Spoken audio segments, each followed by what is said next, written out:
Hey guys, thanks for tuning in to Wide Awake Horror today. Just want to say, if you're new here, hit that subscribe button and join the family. And as always, if you like these stories, you know what to do. Smash that like button and let us know in the comments what you think. And as always, enjoy the stories.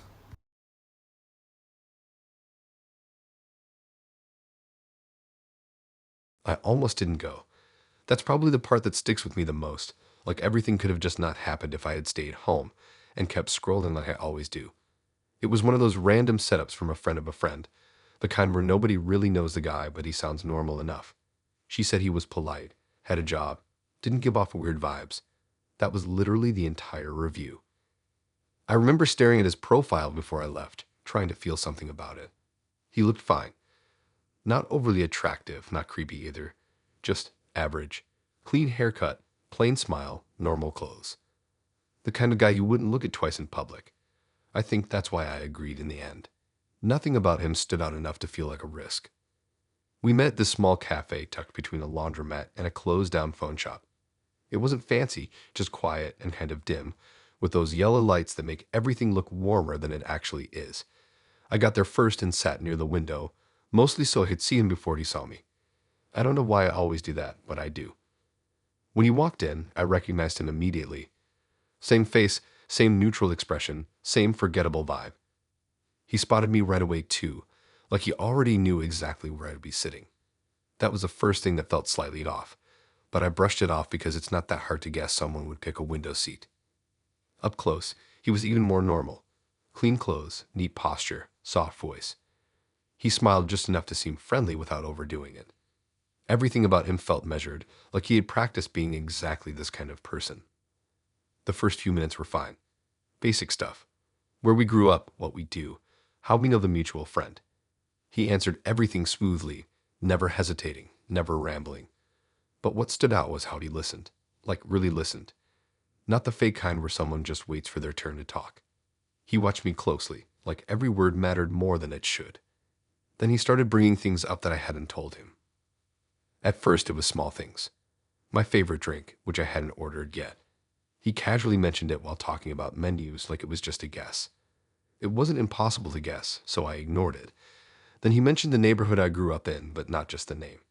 He described the park near my old house, the broken swing set that used to tilt sideways. I remember pausing for a second, trying to think if I had said something earlier. Maybe I had mentioned it without realizing. That happens sometimes. But I knew I hadn't got into that much detail. I asked him how he knew that stuff, keeping it light, like I wasn't bothered. He didn't act weird about it. Just said something about having a good memory and picking things up easily.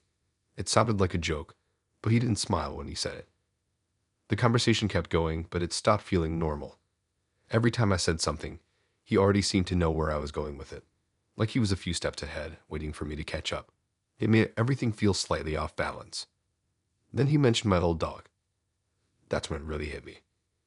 I hadn't talked about that dog in years. Not online, not with friends, not with anyone. It wasn't even something I think about often. But he brought it up casually, like it was just another topic. He described the color, the way it used to limp slightly on one leg. He even got the name right. I felt this weird drop in my stomach, like missing a step on stairs. I tried to stay calm, but I couldn't ignore it anymore. There was no way he could know that. Not from social media, not from mutual friends. That dog existed in a part of my life that wasn't shared. I asked him again, more seriously this time, how he knew all of that. He didn't dodge the question. He didn't laugh it off either.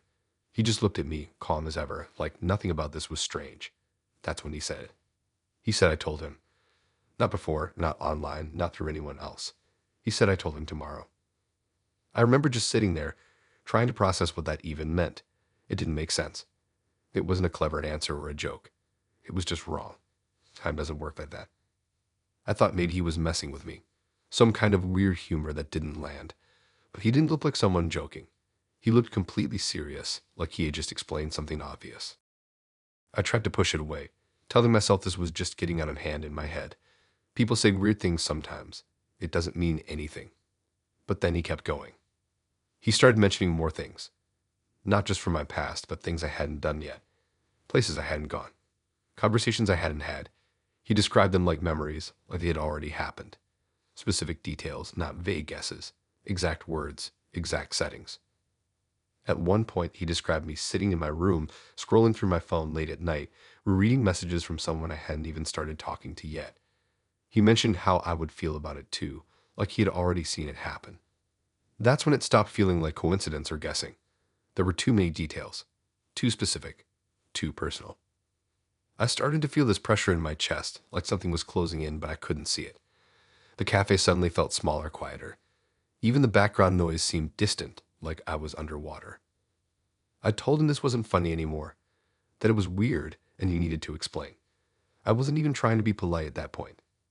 He didn't get defensive. He didn't apologize. He just looked at me with that same calm expression and said something that made everything worse. He said I would understand later because I already had. I didn't stay after that. I made up some excuse, grabbed my bag, and left. I didn't even wait for a response. I just needed to get out of there. Walking home felt wrong.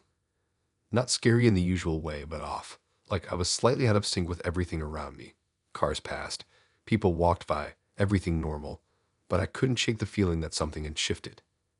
When I got back, I locked the door and sat on my bed, trying to replay everything. Trying to find a logical explanation. Maybe he had done some deep digging online. Maybe someone had told him things. Maybe I had said more than I realized. But none of it added up. Then my phone buzzed.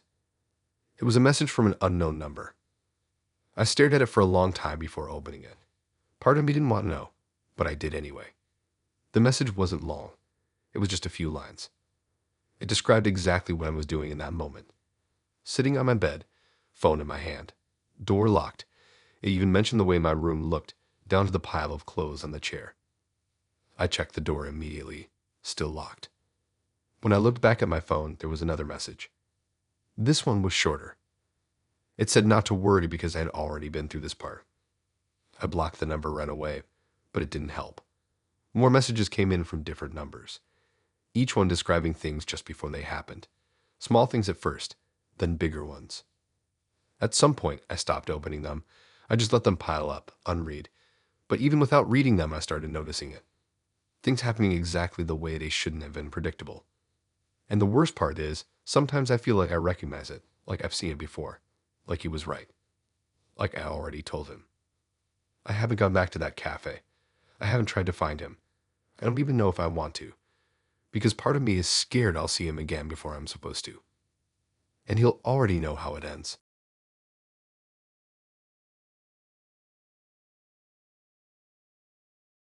I knew something was wrong before she even sat down.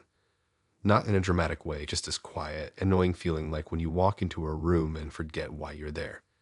Everything looked normal, but it didn't feel right. It was one of those late evening dates in a place that tries too hard to look cool. Low lights, fake plants, loud music that makes you lean in just to hear anything. I got there early because I didn't want to be the guy rushing in late, checking his phone like an idiot. I remember sitting there thinking I might just leave. No real reason, just a weird mood. Then she walked in and spotted me instantly. That part should have been normal, but the way she reacted wasn't. It wasn't like she was meeting me for the first time. It was more like she found something she had been looking for. Not relief exactly, more like recognition, like I was already familiar to her. She sat down and smiled like we were picking up where we left off. At first, I thought maybe she was just confident. Some people act like that on dates to break the awkwardness. I tried to match the energy, keep things normal. But then she started talking about things that hadn't happened. Not past stuff, future stuff. She mentioned the drink I was going to order before I even looked at the menu. She described how I'd hesitate between two options and then pick the same one I always pick. Even though I don't think I have a pattern like that, I laughed it off, thinking it was just a guess. Then she said we had already done this before. I told her no, we hadn't. I would have remembered her. She wasn't the kind of person you forget easily. There was something intense about her, like she was always fully focused on you. But she didn't back down. She didn't even look unsure. She just kept going, like she was correcting a small mistake. She started describing our last date. According to her, we met at the same place. Same table even. She said I wore a different shirt, but everything else was exactly the same. She described how I kept checking my phone, how I laughed at something that wasn't that funny, how I got distracted halfway through a story. It was uncomfortable how accurate it sounded. Not exact, but close enough to feel personal. I told her again that she must be mixing me up with someone else. That made more sense than whatever she was implying. She shook her head like I was the one getting it wrong. Then she said something that made everything shift. She said that last time I didn't make it home. I remember staring at her, waiting for some kind of hint that this was a joke. But she didn't smile. She didn't soften it. She just watched me like she was waiting for me to catch up. I asked what she meant. She explained it calmly, like she was telling a normal story. She said I left the cafe, walked down the street, and got hit by a car at the crossing near the corner. She described it in detail. The sound, the way it happened, even the people who gathered around after. It was too much detail for something random. I felt this weird mix of confusion and irritation, like she was pushing a joke way too far. I told her that wasn't funny, that she needed to stop. But she didn't. Instead, she leaned back slightly and said that wasn't even the worst one. That's when I realized she wasn't talking about one past date. She was talking about multiple. She said we had met more times than she could count properly. Not hundreds, but enough that they started blending together for her. And every time something different happened to me. At that point, I should have left. Looking back, I don't know why I didn't. Maybe because part of me wanted to understand what she was doing, or maybe I was already too deep into it. I asked her what she meant by different things happening. She didn't hesitate. She described another date. This one didn't end outside. She said we stayed longer, talked more, and I walked her to her car. She said I slipped on the wet pavement near the curb and hit my head hard enough that I didn't get back up. She described the angle, the sound, even how long it took for someone to call for help. I felt my chest tighten at that point. Not panic, just this growing pressure like something wasn't lining up right. I tried to poke holes in it, told her those were just common accidents. People get hit by cars. People fall. It doesn't mean anything. She agreed with me. That somehow made it worse. She said that's why it took her a while to realize what was happening. At first, she thought it was just coincidence too, just bad outcomes repeating in strange ways. Then she started noticing patterns. She said no matter what changed, I always died after the date. Different ways, different timings, but always the same result. I remember laughing at that, but it didn't sound real. It sounded forced, like I was trying to convince myself more than her. I told her that was insane, that none of that had anything to do with me. She looked at me for a long second, then said something quieter. She said this version was already going better than most. That line stuck with me. I asked what she meant by this version. She said sometimes I don't even make it through the date. Sometimes something happens before we even leave the table. She mentioned one where I choked on my drink. Another where I just suddenly collapsed, like something in my body gave out. The way she listed them felt wrong. Not dramatic, not emotional. Just factual. Like she had accepted it. I started to feel aware of everything around me at that point. The glass in my hand. The people at other tables. The noise. It all felt sharper, like I needed to pay attention. I told her I was leaving. She didn't try to stop me. She just nodded slightly, like she had seen that decision before. As I stood up, she said one last thing. She said I usually leave around this time. That made me hesitate. I don't know why. It should make me walk out faster. But instead, I paused just long enough to wonder what she meant by usually. I walked out of the place and into the street. The air felt colder than before, or maybe I'd just noticed it more. I kept thinking about what she said, about all those versions, all those endings. I told myself it was just a messed up story, something she made up to mess with me. That had to be it. But then I reached a crossing at the corner, and I stopped. Not because of traffic, just because I recognized it. Not from memory exactly, but from what she described. The position of the lights, the layout of the road, even the slight curve near the curb. I stood there longer than I should have. And for a second, I genuinely didn't know what to do. Go forward and risk proving her right, or turn back and face whatever she actually was. I ended up stepping back onto the sidewalk. I don't know how long I stood there after that. Long enough for it to feel stupid. Long enough for people to notice. When I finally looked back toward the cafe, she was standing outside now, watching me. Not surprised, not worried, just waiting.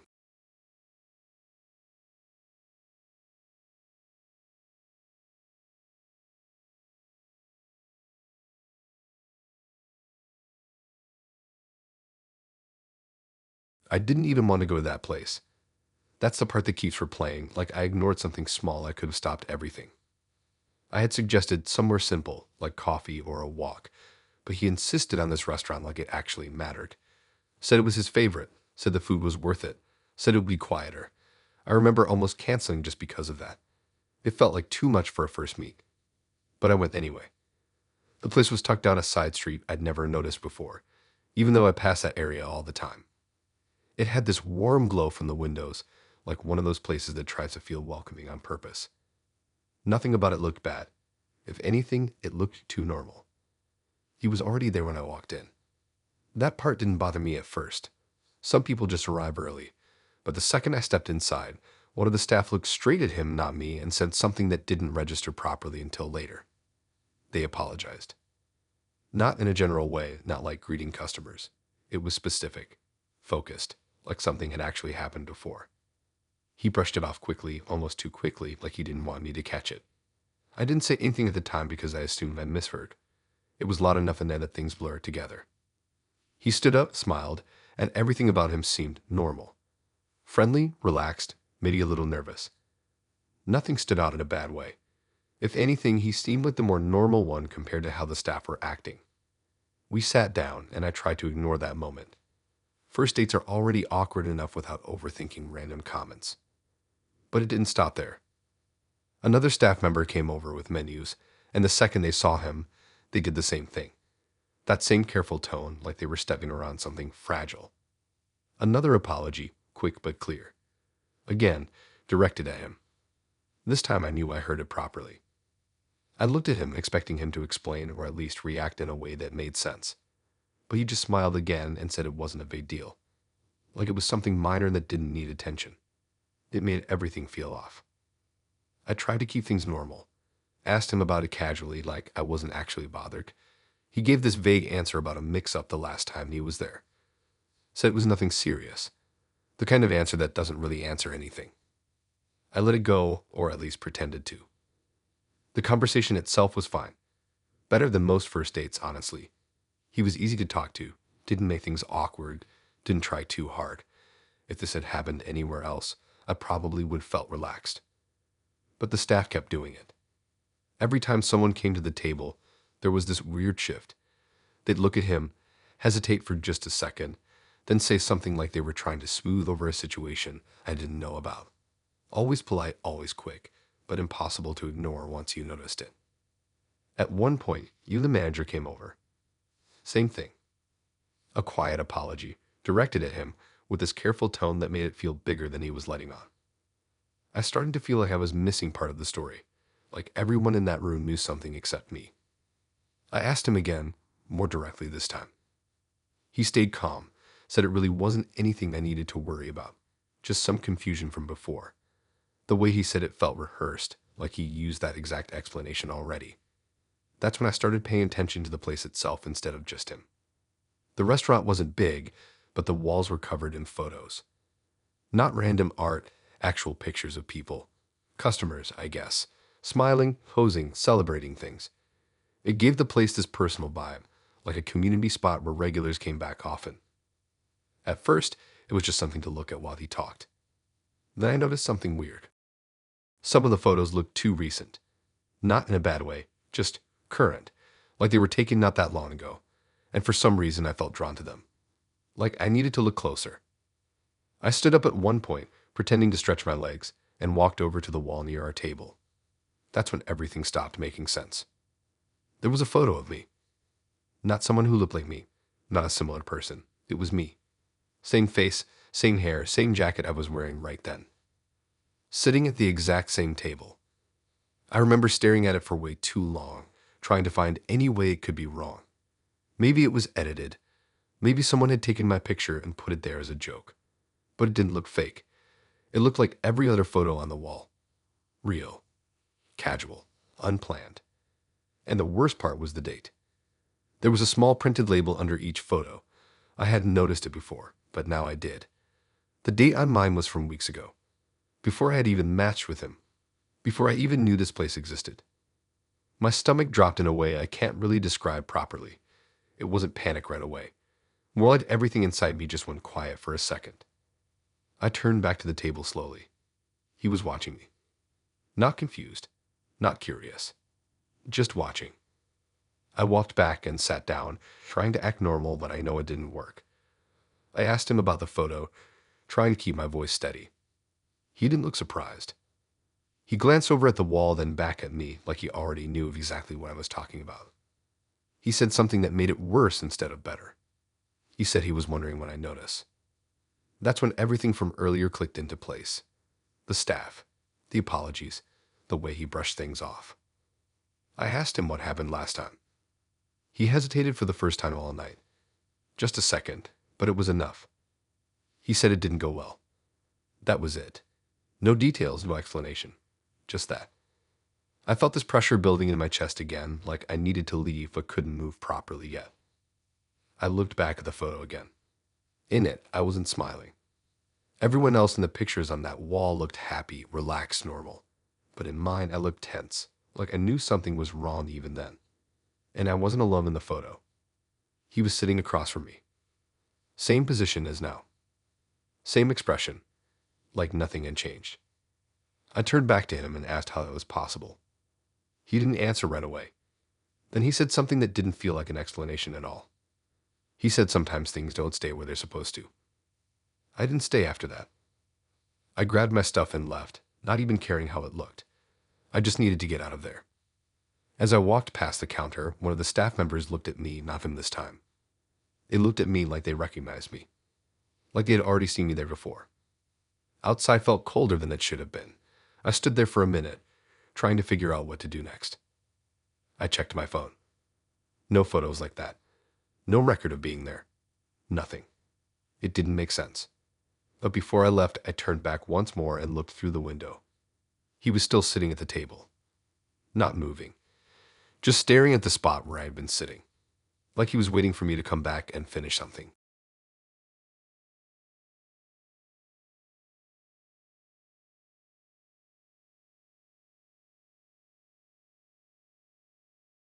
I shouldn't have left the second she said she wasn't going to eat anything. That's such a small thing, but it changed the whole night in a way I didn't catch until it was way too late. It didn't feel normal, but I ignored it because I didn't want to seem weird about it. The place she picked wasn't somewhere I'd ever go on my own. It was this quiet restaurant tucked under street level, like you had to walk down a short set of stairs to even get to the door. No big sign, just a small light above the entrance and dark windows that didn't really show anything inside. It looked open, but barely. I remember hesitating at the top of the stairs before going down. It felt like stepping into somewhere I wasn't meant to be, but I told myself I was overthinking it. She was already inside, sitting at a table near the middle of the room. Not by the wall, not in a corner. Just out in the open. That stood out to me right away, like she wanted to be seen. She smiled when she saw me, but it didn't feel warm. It felt controlled, like she was making sure she looked the right way instead of actually feeling it. Everything about her seemed normal on paper. Good clothes, calm posture, steady eye contact.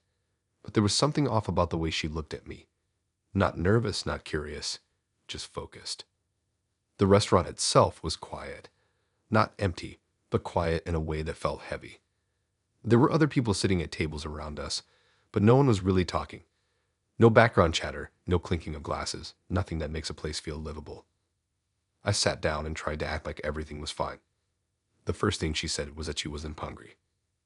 I thought maybe she had already eaten or just didn't feel like ordering much. That happens. But then she added that I should definitely eat. Not in a casual way either. It felt more like a suggestion she expected me to follow. I laughed it off and said I'd see how I felt, but she kept bringing it up. Not aggressively, just consistently. Every few minutes, she'd circle back to it, saying I should try something, that the food here was worth it, that I'd regret not eating. It started to feel strange how much she cared about what I ordered. Eventually, I gave in just to move things along. I ordered something simple. Nothing heavy, nothing weird. Just something normal so the night could continue. She didn't order anything, not even a drink. That part stuck with me. Even if someone's not hungry, they usually get something small, water at least. But she didn't. She just sat there, hands folded loosely, watching me. The food came up pretty quickly. It looked fine, smelled fine. Nothing about it seemed off. If anything, it looked better than I expected for a place like that. She immediately told me to try it. Again, not in a pushy way, but there was something behind it. Like she needed me to. I took a bite. It tasted normal. Good even. Nothing strange about it at all.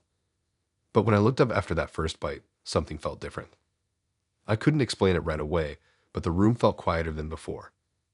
I glanced around casually, trying not to make it obvious. That's when I noticed it. No one else was eating. Not a single person. Every table had food on it. Plates full, glasses filled, everything set like a normal meal. But no one was touching anything. They were just sitting there. At first, I thought maybe I was catching a weird moment. Like everyone had just paused at the same time. But that didn't make sense. And then I realized something worse. They were all looking at me. Not directly, not all at once, but enough that it was obvious when you really looked. Eyes flicking toward me, then away. Faces angled slightly in my direction. Like they were trying not to stare, but couldn't help it. I felt this slow, heavy drop in my chest. I looked back at her. She was already watching me. Same calm expression, same steady focus, like none of this was new to her. I asked her if she noticed anything weird about the place. She didn't even look around. She just told me to keep eating. That's when it really hit me that something was wrong. I put my fork down for a second, trying to think clearly. Maybe it was some kind of theme restaurant. Some strange concept where people waited or something. But that didn't explain the way they were looking at me. I glanced at the table next to us. The guy sitting there had a full plate in front of him, untouched. His hand was resting near his fork, like he had been about to eat but stopped. His eyes were on me, not even trying to hide it. When he noticed I was looking back, he didn't look away. He just stayed like that, watching. I turned back to my table, trying to keep my breathing steady. She nudged the plate slightly closer to me. Not forceful, just enough to make it clear what she wanted. I asked her again why she wasn't eating. This time she actually answered. She said she already had.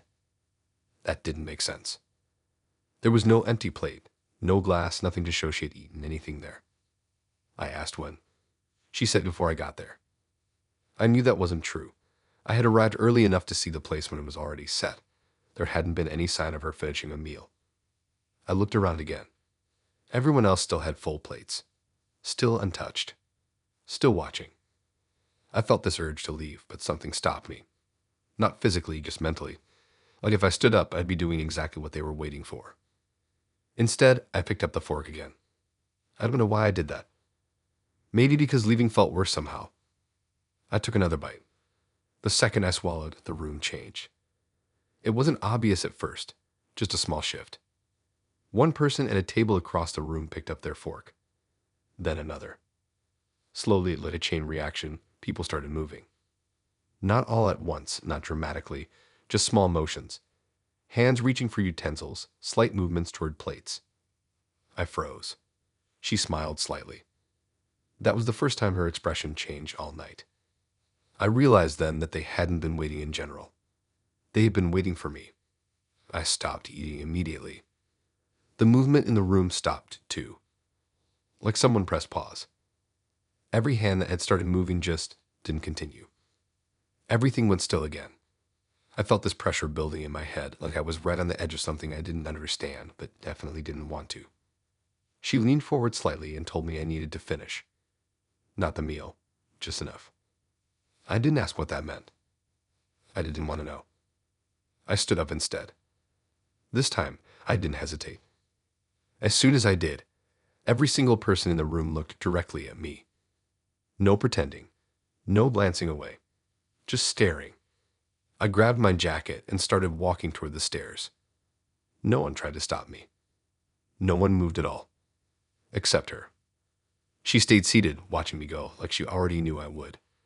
Right before I reached the stairs, I looked back one last time. Every plate in the room was still full. Every person still watching.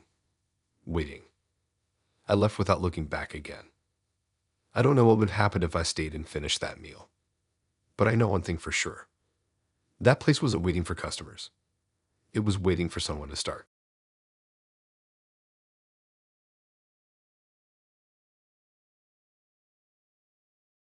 I knew it was too good way too early. Like not in a cute way, more like something felt off, but I didn't want to ruin it by thinking too much. I remember sitting there thinking this is either going to be the best date I've ever had or something is seriously wrong. It started normal. That's the annoying part. If it was weird from the beginning, I would have left and that would be it. But no, it eased into it slowly, like it wanted me comfortable first. We met at this small late-night dessert place, the kind that stays open way too long and always smells like sugar and coffee. It wasn't busy, just a few people scattered around, most of them on their phones. I picked it because it felt casual. No pressure, just sit, talk, maybe leave early if it got awkward. He was already there, which I didn't mind. He stood up when I walked in, smiled, everything normal. He looked exactly like his pictures, maybe even better in person. Clean, relaxed, confident, but not in an annoying way. The first 2 minutes were honestly great. We got through the usual stuff fast. Where we're from, what we do, how we ended up agreeing to this. And somehow every answer lined up. Not in a boring way, more like we kept hitting the same points without trying. Same favorite movies. Same type of music. Even small stuff, like the same random snack we both liked as kids. It felt weirdly specific. At first, I thought it was just luck. Like one of those rare times you actually click with someone right away. But then it kept going. Every topic we touched, he already matched it. Not just agreeing, but adding details that felt personal. Like he didn't just like the same things, he had the same reasons for liking them. I remember thinking this is either insane luck or he's just really good at adapting. I even joked about it in my head, like maybe he studied my profile way too much. But there's only so much you can get from a profile. This felt deeper than that. Then I noticed the first thing that didn't sit right. I was about to tell a story about something that happened when I was younger. Nothing special, just a random memory about getting lost in a shopping center and panicking for a bit. Before I could say it, he started talking. And he told the exact same story. Not similar, not close. The same. Same setting, same details, even the same small parts I usually skip because they don't matter. He said it like it happened to him. I remember just sitting there, waiting for him to finish, trying to process it. It could have been coincidence. People get lost as kids. It's not rare. But the details were too exact. When he finished, I didn't say anything right away. I just nodded, trying to act like it didn't bother me. Then I told the story anyway. He didn't look surprised. He just smiled slightly, like he had already heard it. That's when I started paying attention properly. I slowed down a bit after that, choosing what I said more carefully, watching him instead of just going along with the flow. At first, nothing obvious happened, but then it did again. I was about to make a joke, just a small comment about the place we were in, something about how it felt like one of those spots people only find by accident. Before I could say it, he said it. Same words, same tone. Exactly how I was about to say it. I didn't laugh that time. I just looked at him.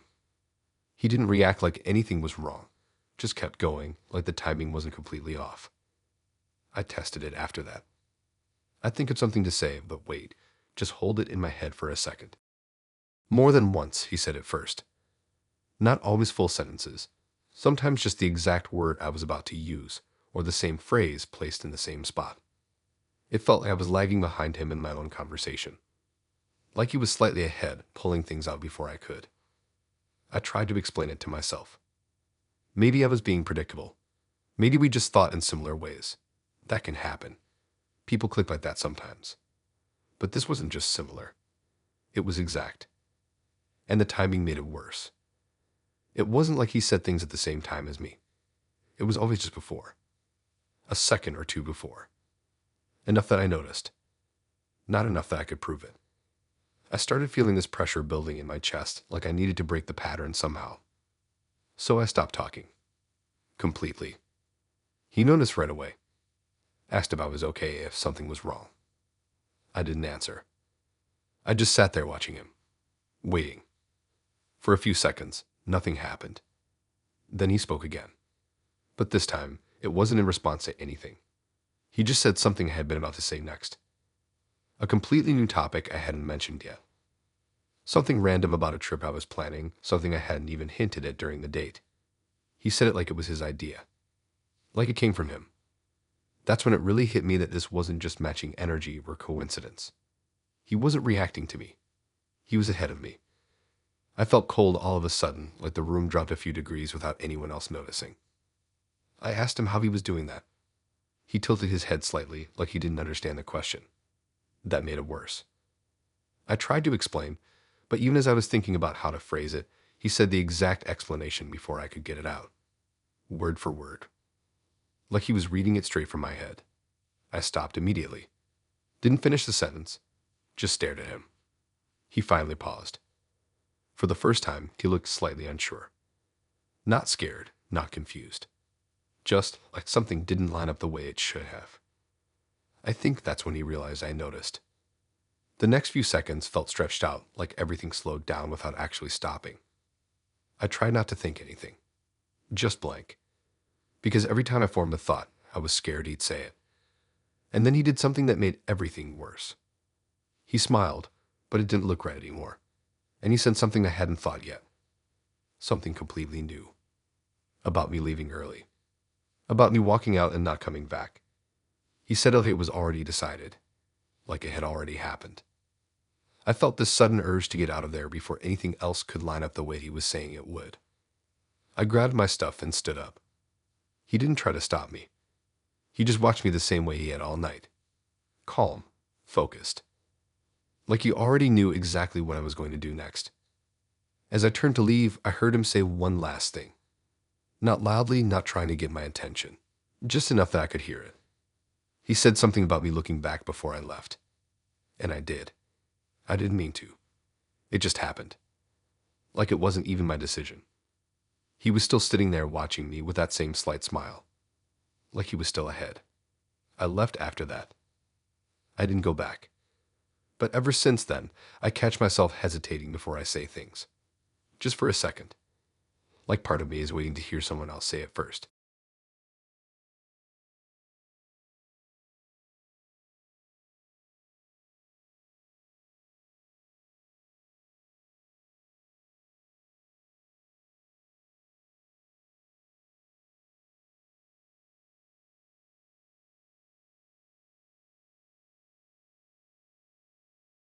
I knew something was off before I even stood up to go to the bathroom, but I ignored it because everything else felt normal enough. That's what makes it worse now. There were small things I could have questioned, but I didn't. I just let it all slide like it was a regular night. We met at this rooftop restaurant, the kind with glass panels and a view over the city. It wasn't super fancy, but it tried to be. Soft lights, quiet music, people taking pictures of their food like it mattered. I got there first and picked a table near the edge so you could see the streetlights below. She showed up about 10 minutes later. Everything about her felt easy right away. No awkward pause, no weird introduction, just straight into conversation like we already knew each other a little. That's rare, so I didn't question it. I just went with it. We talked about normal stuff at first. Work, where we grew up, random things about the city. She had this way of talking that made everything feel interesting, even when it wasn't. Like she'd take something simple and make it sound worth paying attention to. Time moved faster than I expected. At one point, I checked my phone and realized we'd been sitting there for almost an hour without it feeling like it. That's when I decided to get up for a second. Nothing traumatic. Just needed a break, maybe clear my head a bit. I told her I'd be right back and headed inside toward the bathroom. I remember looking back once before I went through the door. She was still sitting there, scrolling on her phone, looking completely normal. Nothing about that moment felt like the last time I'd seen her. The bathroom itself was empty. Just me and the sound of running water somewhere. I stayed in there longer than I needed to, just standing at the sink, thinking about how the date was going better than I expected. I even caught myself thinking I'd probably see her again after that night. That thought feels stupid now. When I walked back out to the rooftop, the first thing I noticed was the table. It was empty. At first, I thought she had just stepped away too. Maybe she went to the bathroom right after I did. That would have made sense. I sat down and waited. A minute passed, then 2. I checked my phone. No messages. I looked around, expecting to spot her somewhere nearby. Maybe she was talking to someone or taking a call, but she wasn't anywhere I could see. After a few more minutes, it started to feel off. Not alarming yet, just off. I flagged down one of the waiters and asked if he had seen her. I described her quickly, expecting a simple answer. He looked confused. Not like he didn't remember her. More like he didn't understand what I was asking. I repeated it, thinking maybe I wasn't clear. He hesitated, then said something that didn't make sense. He said I had been sitting alone the whole time. I remember just staring at him for a second, waiting for him to realize he got it wrong. I told him no, I was with someone. She had just been there. We ordered drinks, we talked. She was sitting right across from me. He didn't argue. He just looked at me in this careful way, like he was trying not to say the wrong thing. Then he said he could check. That's when it started to feel heavier. He went inside and came back a minute later with another staff member. They both looked at me the same way. Not scared, not annoyed, just cautious. They asked me to come with them. At that point, I was more confused than anything. I thought maybe there was some mix-up. Maybe she had left and they didn't notice properly. They took me to a small back area where they had the security screens. One of them pulled up footage from earlier. I remember feeling slightly relieved at that point, like this would clear everything up. I'd see us sitting there talking, and that would be it. They rewound to when I arrived. I watched myself walk in, sit down, check my phone. Then I saw myself start talking, smiling, nodding, reacting. But there was no one sitting across from me. The chair was empty. I felt this drop in my chest that didn't go away. I told them to keep going. They did. The entire time, I was there alone, leaning forward like I was listening to someone, laughing at things no one said, even pausing like I was waiting for responses. At one point, I lifted my glass slightly like I was reacting to something across from me. But there was nothing there. No one ever sat down. No one ever walked up. No one left. Just me. I remember pointing at the screen, trying to explain what they were missing, but there was nothing to point at. The space in front of me was completely empty in every frame. I asked them to go back further. Maybe she arrived before me. Maybe something didn't line up with the time. They checked. Nothing. No one matching her came in at all. I felt this pressure building in my head, like everything was starting to blur together in a way that didn't make sense. I told them it had to be wrong. That I had just been sitting with her minutes ago. That I talked to her, that she responded, that this wasn't possible. They didn't argue. They just stood there watching me, like they had already decided something about me. I went back up to the table after that. I don't know why. Part of me thought maybe she'd be there again, like I just missed her somehow. But the table was still empty. 2 glasses sat there. That's the part that messed with me the most. 2. One in front of my seat. One directly across from me. Both with drinks in them. I stared at the second glass for a long time. Because on the footage, there was only ever one. I reached out and touched it. It was real. Cold. Not empty. Like someone had been drinking from it. I looked around the rooftop again. Everyone else was just doing their own thing. Talking, eating, acting normal. No one seemed to notice anything. I sat back down slowly. I don't even know why I did that. I just needed to see if anything would happen. For a second, nothing did. Then my phone buzzed. I picked it up immediately. It was a message from an unknown number. Short. Simple. It said I shouldn't have left the table. I stared at it, trying to figure out what to do next. Another message came in. It said next time I should stay.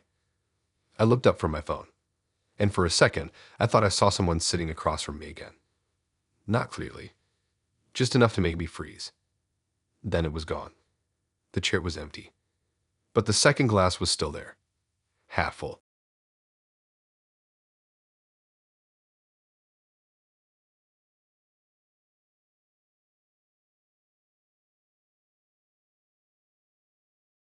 I didn't notice it right away, which is the worst part. It wasn't obvious at first. It was small, like one of those things your brain brushes off because it doesn't want to deal with it. If it had been clear from the start, I would have left immediately. No second guessing. But it built up slowly. The place we met wasn't even a restaurant in the usual way. It was more like a converted space, an old building turned into a dining area with these huge wall-length mirrors everywhere. Not decorative ones either. Full panels stretching from floor to ceiling, covering almost every wall. It made the place feel bigger than it actually was, but also kind of exposed, like you couldn't avoid seeing yourself from any angle. I remember thinking it was a weird choice for a date. He picked it. Said it had a cool atmosphere. Said it was different. He was already there when I arrived, sitting at a table near one of the mirrored walls. Not directly facing it, but angled just enough that both of us were reflected clearly. At first, everything was fine. He stood up, smiled, greeted me normally.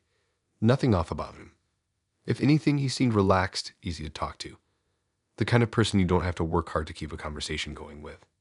We sat down, and I ended up facing the mirror more directly than he did. I could see both of us clearly in it, like we were part of the room twice. The first few minutes went smoothly. Basic conversation, nothing weird. I wasn't even thinking about the mirrors anymore. Then I noticed something small. He moved his hand to adjust his sleeve. In the reflection, it happened just a fraction of a second later. I didn't think much of it. It was so slight it could have just been my eyes playing tricks. Reflections can feel weird sometimes, especially with lighting and angles. I ignored it. We kept talking. A few minutes later, it happened again. This time, he leaned back slightly in his chair. In the mirror, the movement followed after. Not delayed by much, but enough that I caught it. I remember blinking a couple of times, trying to reset my focus, like maybe I just needed to look properly. I watched him more carefully after that. Not in a creepy way, just paying attention.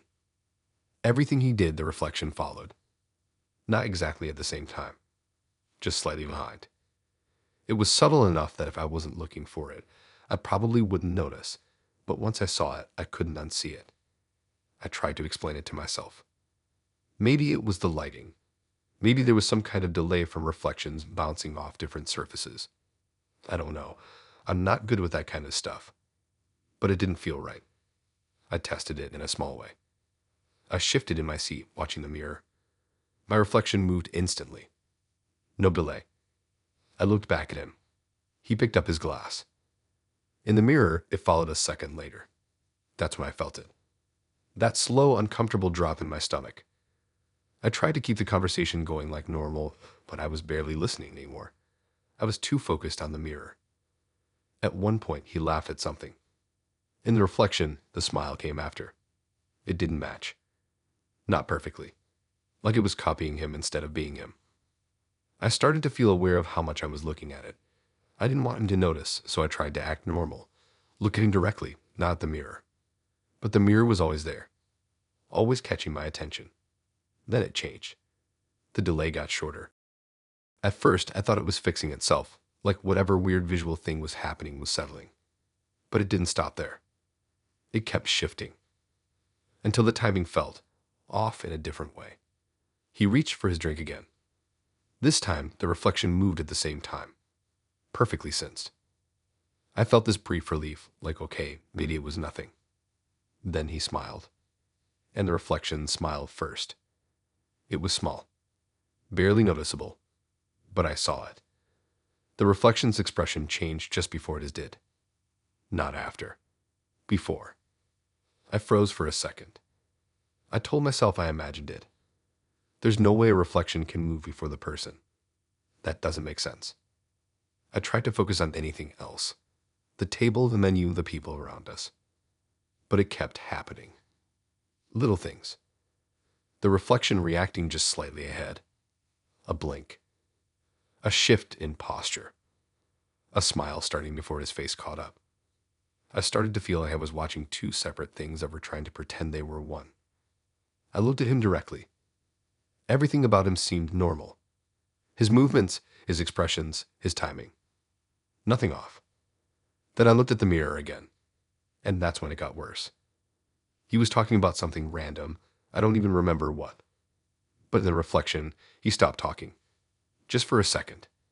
Even though in real life, he was still mid-sentence. The reflection just paused.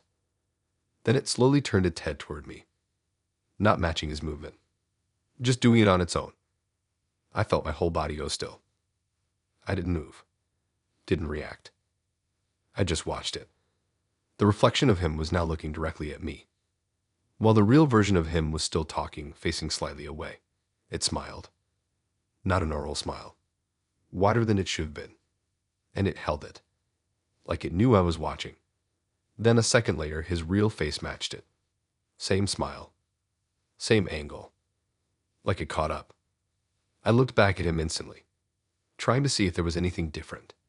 Anything at all. But he just looked like himself. Still talking. Still relaxed. Like nothing had happened. I didn't know what to do. I couldn't just sit there anymore, but I didn't know how to leave without making it obvious something was wrong. I tried to calm myself down. Maybe I was just overwhelmed. Maybe my brain was messing with me because of the mirrors. But then it happened again. This time I wasn't even looking directly. I caught it from the corner of my eye. The reflection moving before him, turning slightly toward me, smiling again.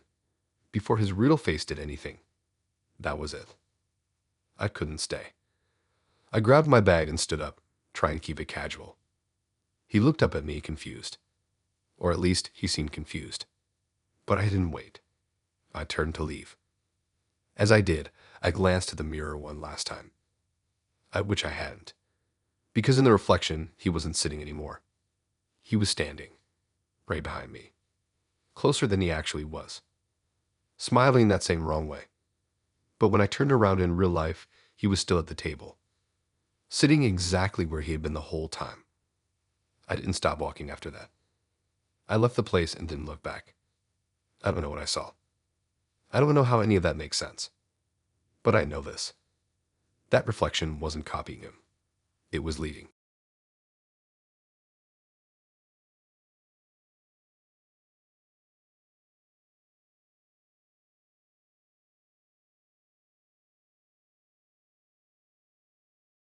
I checked the time way more than I should have that night, and every time I did, it felt like the clock was messing with me.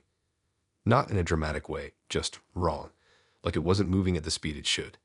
The date itself didn't even start badly. That's what makes it worse to think about now. If it had been weird from the beginning, I would have left early and none of this would have happened. She picked the place. Not a restaurant, not really. It was more like an old hotel lounge that had been turned into a bar. The kind of place that still had carpet that looked too old and lighting that never fully brightened the room. Everything was kind of dim, like it didn't want you seeing it too clearly. I remember walking in and immediately thinking it felt too quiet for a place that size. There were people there, but they weren't loud.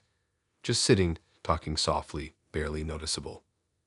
She was already there, sitting at a small table near the center. That stood out to me. Most people pick a corner or somewhere against the wall. She chose the middle like she didn't mind being completely visible. She smiled when I sat down, and for a while, everything felt normal. We talked about basic stuff. Work, random things about the city, nothing deep. She was easy to talk to, didn't make anything awkward. If anything, she seemed more relaxed than me. But there was one thing she said early on that stuck with me. She mentioned she couldn't leave before midnight. Not like she didn't want to. Like she couldn't. I thought she meant she had something scheduled or maybe was waiting for someone after. I didn't question it much at the time. People have weird schedules. I joked about it in my head, like, okay, guess I'm locked in for the night. If I had taken it seriously, I would have left right then. Time moved slowly after that. Not in a boring way, just in a stretched way. Like every few minutes felt longer than it should. I checked my phone a couple times and noticed the time barely changed. At one point, I could have sworn it had been at least 20 minutes, but only 5 had passed. I didn't say anything about it. I didn't want to be that guy checking the time constantly. But it kept happening. The longer I sat there, the more I felt like something wasn't right. It wasn't her at first. It was the place. The layout felt confusing in a way I couldn't explain. Like every time I glanced around, things looked slightly different. Not enough to notice clearly, but enough that I couldn't fully map it in my head. I started thinking about leaving early. Not because of her, but because I just didn't feel comfortable anymore. So I told her I might head out soon. That's when she looked at me differently for the first time. Not surprised. Not disappointed. Just more focused. Like I had said something important. She reminded me that she couldn't leave before midnight. Again, not casual. Just a fact. I said that was fine. I could go on my own. She didn't argue. She just watched me.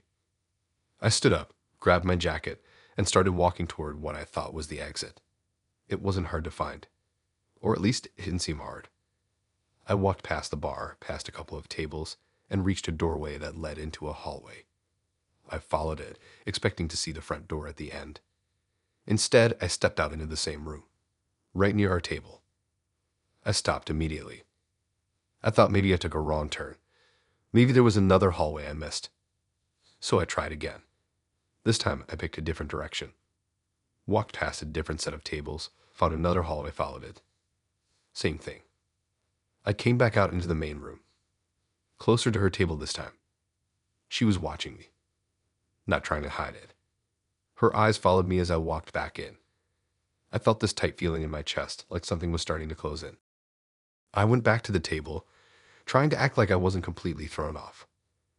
I told her the layout was confusing. She didn't react to that. She just kept watching me more intently than before, like she was studying what I'd do next. I sat down for a minute, trying to think clearly. Maybe I would just turn around. Maybe the place had a weird design and I just needed to slow down. So I stood up again. This time, I paid more attention, counted my steps, noticed the tables, the positions, the lighting. I found another exit. I was sure of it this time. Different hallway, different turn. I followed it carefully. And still, I ended up back at the same room, right near her. This time, closer than before.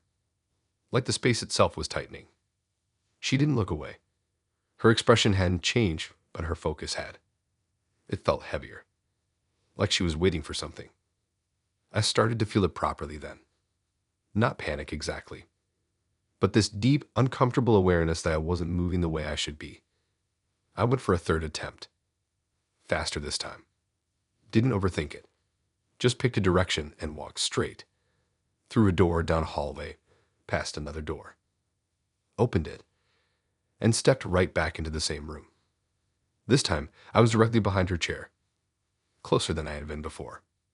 I stopped immediately. Didn't move. She slowly turned her head to look at me. Her expression was the same, but her eyes felt different. More focused. More aware. Like each time I tried to leave, something about me changed in a way she could see. I backed away from the table and tried one last time. At this point, I didn't care how it looked. I just needed to get out. I moved quickly, almost running through the nearest hallway. Turned left, then right, then straight. Opened a door. And ended up right in front of her again. Closer than ever. Close enough that I didn't even need to step forward to reach the table. She was already looking at me. Waiting. I checked my phone immediately. The time hadn't changed. Not even a minute. It was like I had been stuck in the same moment the entire time. I looked around the room. The people were still there. Sitting, talking quietly. None of them reacting to what was happening. Like this was normal. Like this had happened before. I sat back down slowly. I didn't know what else to do. She kept watching me. Not saying anything. Just waiting. I checked the time again. Still not moving. I don't know how long I've been sitting here now. Every time I think about trying again, I feel like I already know what's going to happen. The exits aren't real. Not until it hits midnight. And the worst part is, I don't think she's stuck here. I think she's making sure I am.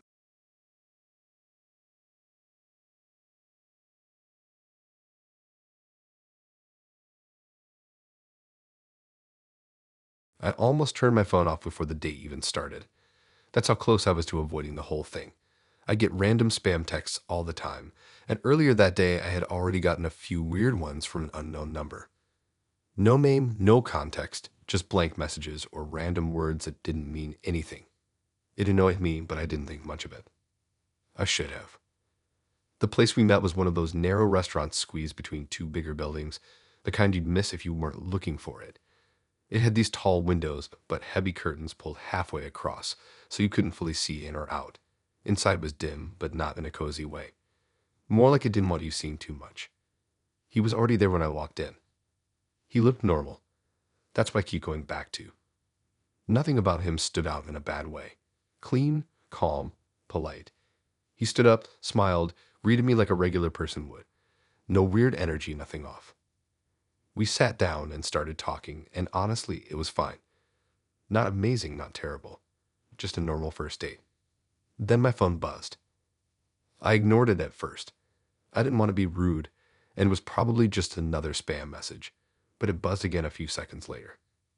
I glanced at it quickly, just to clear the notification. Unknown number. The message was short. It described exactly what I had just done. Not in a vague way, in detail. It mentioned me walking into the restaurant, sitting down, even the way I adjusted my bag under the table. I remember staring at it for a second, trying to figure out if it was some kind of coincidence or prank. Maybe someone I knew was messing with me. But there was no name, no hint of who it could be. I locked my phone and put it face down on the table.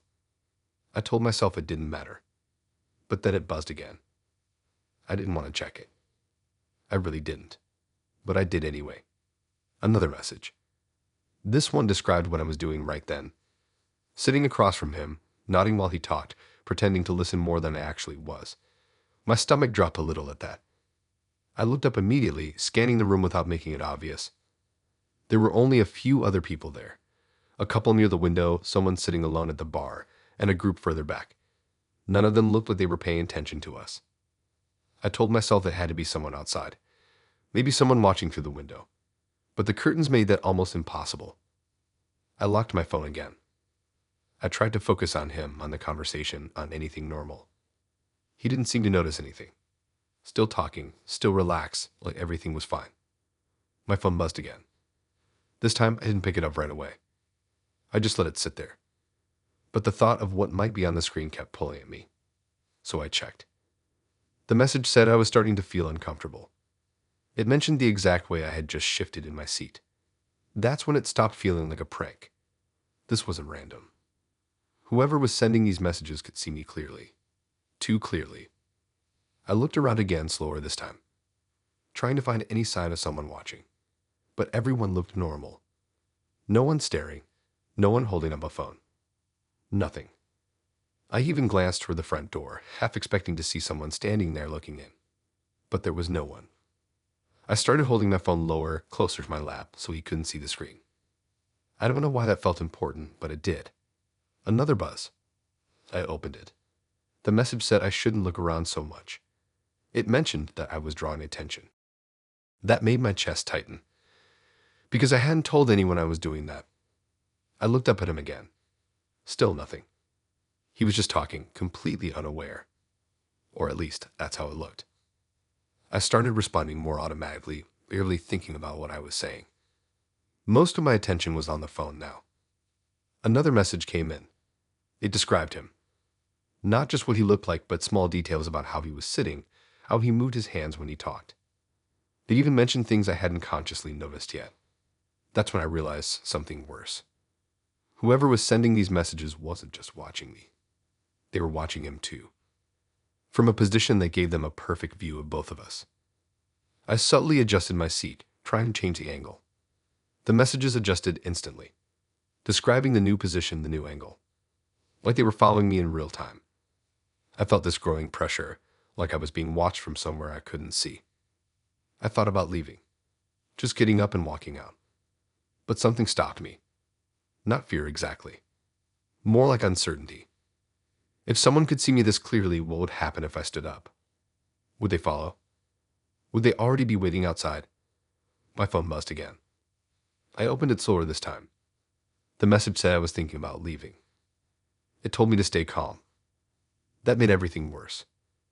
I didn't like that it knew what I was thinking before I acted. I started typing a response. Just a simple question asking who it was.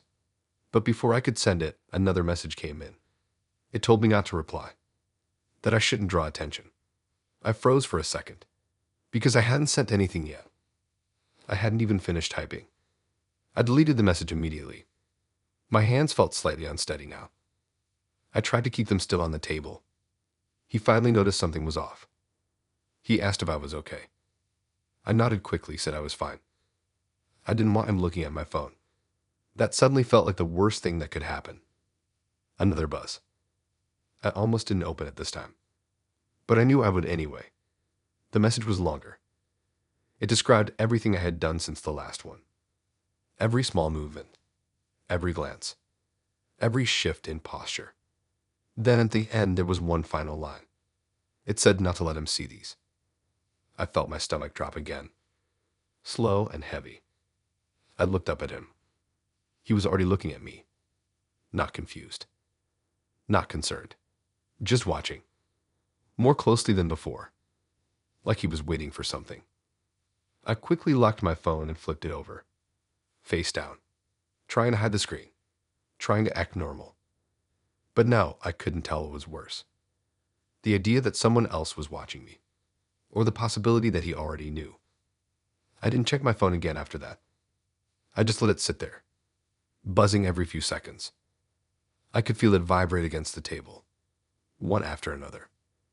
I didn't need to read them anymore, because I already knew what they were doing. They were still watching, still describing, still there. And the longer I sat there, the more I felt like whoever was sending those messages wasn't outside. They were somewhere in that room, close enough to see everything, close enough that if I looked in the right place, I'd find them. I just didn't know if I wanted to.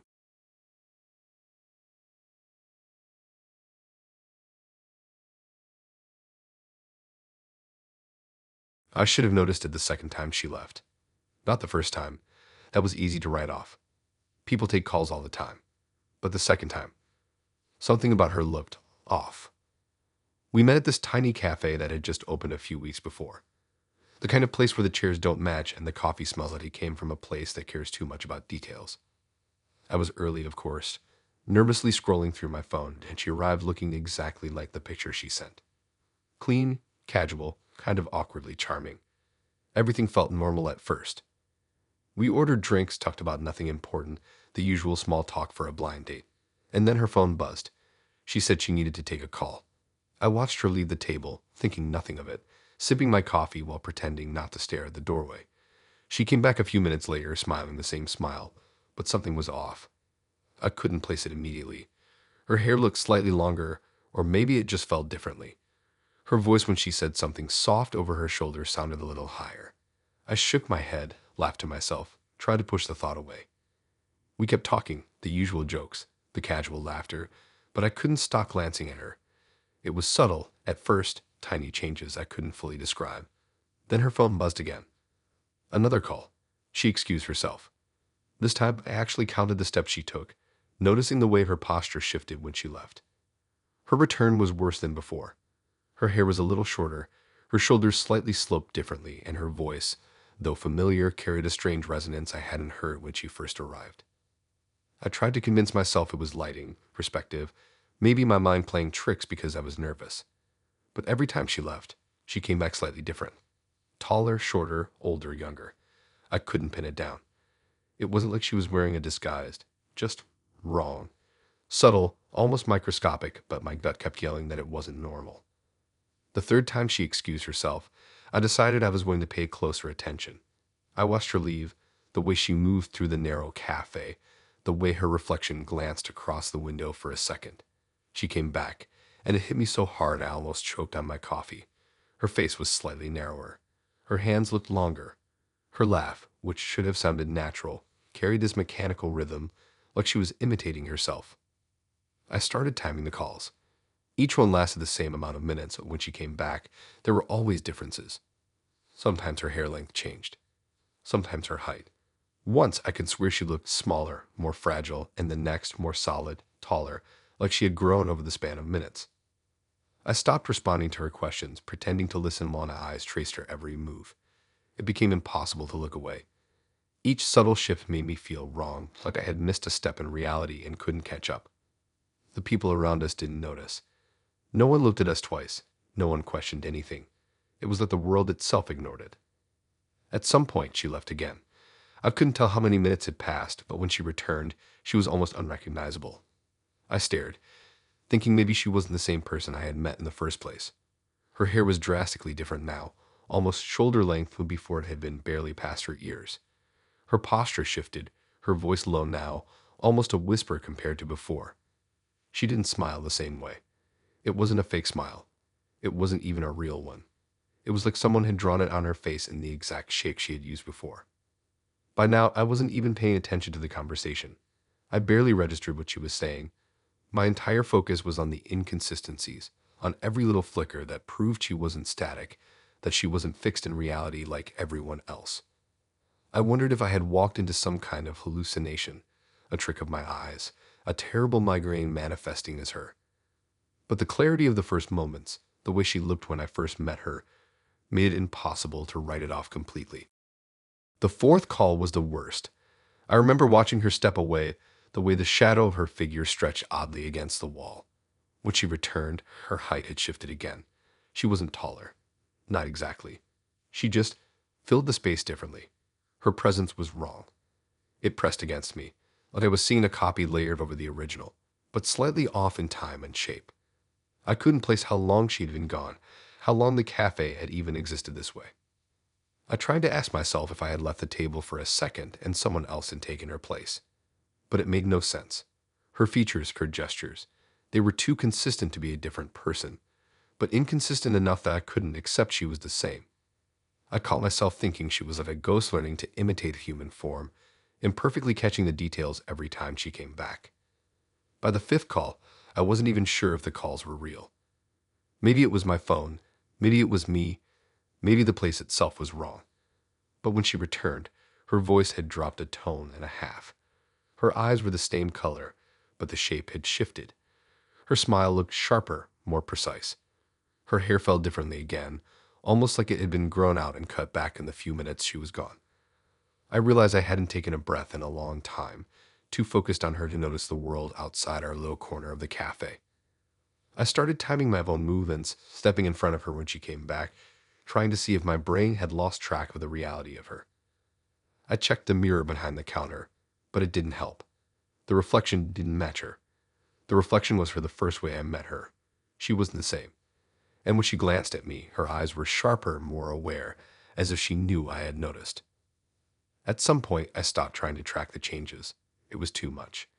Too many microshifts in shape, voice, and presence to keep up with. I just sat, barely breathing, trying to act normal while my brain screamed that nothing about this was normal. I considered leaving. But every time I thought about standing, she would return again, different in some tiny, impossible way. Like reality itself refused to let me go, and she was the instrument of it. I didn't even notice the cafe had emptied out around us. People came and went. Waiters cleaned tables, moved chairs, and no one acknowledged the sequence of her absences and returns. Only I noticed, only I felt the pulse of her transformations. Finally, when the last call came, I think I realized what was happening. I wasn't supposed to notice. I wasn't supposed to track her. I was supposed to let it happen, let reality bend around this impossible sequence of returns and alterations. When she came back this time, her hair was almost a foot longer than before. Her voice carried a resonance that wasn't human. She leaned across the table, closer than she should have been, and everything about her felt deliberate, like she had perfected the act of being me serving her, instead of her being herself. I stood up then, not because I wanted to leave, but because I had no choice. I couldn't stay. The world around us seemed to pulse, to warp slightly, and I realized I had been sitting at a table with someone, or something, that wasn't static, that didn't belong in the same reality I had. I left without a word, not daring to glance back. Outside, the street looked the same. Cars, people, everything normal. But I couldn't shake the images of her transformations, each return a tiny fracture in what I thought was possible. And even now, thinking back, I wonder if she's still changing somewhere, or if she was only ever changing around me, keeping the pattern precise, perfect, and horrifying.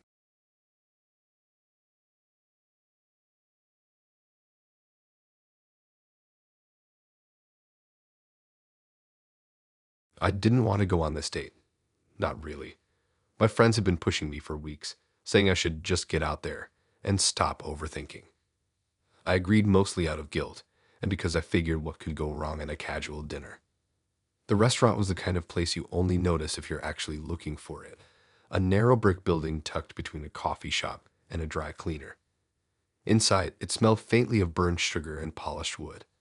The lighting was soft, warm enough to feel cozy, but harsh enough to highlight every crease and wrinkle in the walls. I got there early like always, and he was already seated near the back, reading a menu. He looked normal, clean, smiling politely, not a hint of weirdness. We ordered, we talked. The usual awkward jokes and polite laughter. I tried to focus on him, tried to ignore the nervous itch in my chest, the one that felt like maybe something was off and I just didn't know what. Everything was fine until the waiter returned with a check, far earlier than it should have been. I laughed nervously when he set it down, thinking maybe they were just really efficient. But the moment I glanced at the paper, my stomach sank. The bill had been signed at the bottom. Not just a signature, but her name. The full name, and beneath it, written in messy, almost scrawled handwriting, was a time of death. I froze. I stared at it, blinking. My mind tried to rationalize. Maybe it was a joke, some sort of weird restaurant gimmick. Maybe they had a mystery date theme I hadn't noticed. But no one else in the restaurant was laughing. No one was watching us. Nothing about the space indicated a prank or theme. I looked at him. He was flipping through his menu like nothing was wrong, smiling politely. I tried to tell myself it could be a mistake, a weird coincidence, my imagination running wild because of nerves. I picked up the bill again, tracing the signature. My heart started beating faster. Every letter was exact, perfectly her handwriting, the same slant, the same pressure. The time written below was in the near future, only a few minutes from now. I wanted to ask him if he had any idea why it was there, but something inside me froze. It was as if speaking would make it real. I didn't want it to be real. I tried to push the thought away, to laugh it off, to pretend it was a joke. But the air around the table felt heavier, thicker. The hum of the restaurant sounded distant, almost underwater. My hands shook slightly as I set the bill down. I watched the waiter move between tables, silent, efficient, almost too deliberate in the way he placed dishes and poured water. No one else in the restaurant seemed aware of the bill of the name of the time. It was like a secret meant only for me to see. I glanced at my date again. He looked up, caught my gaze, and smiled. Polite, calm, nothing odd, but my stomach twisted.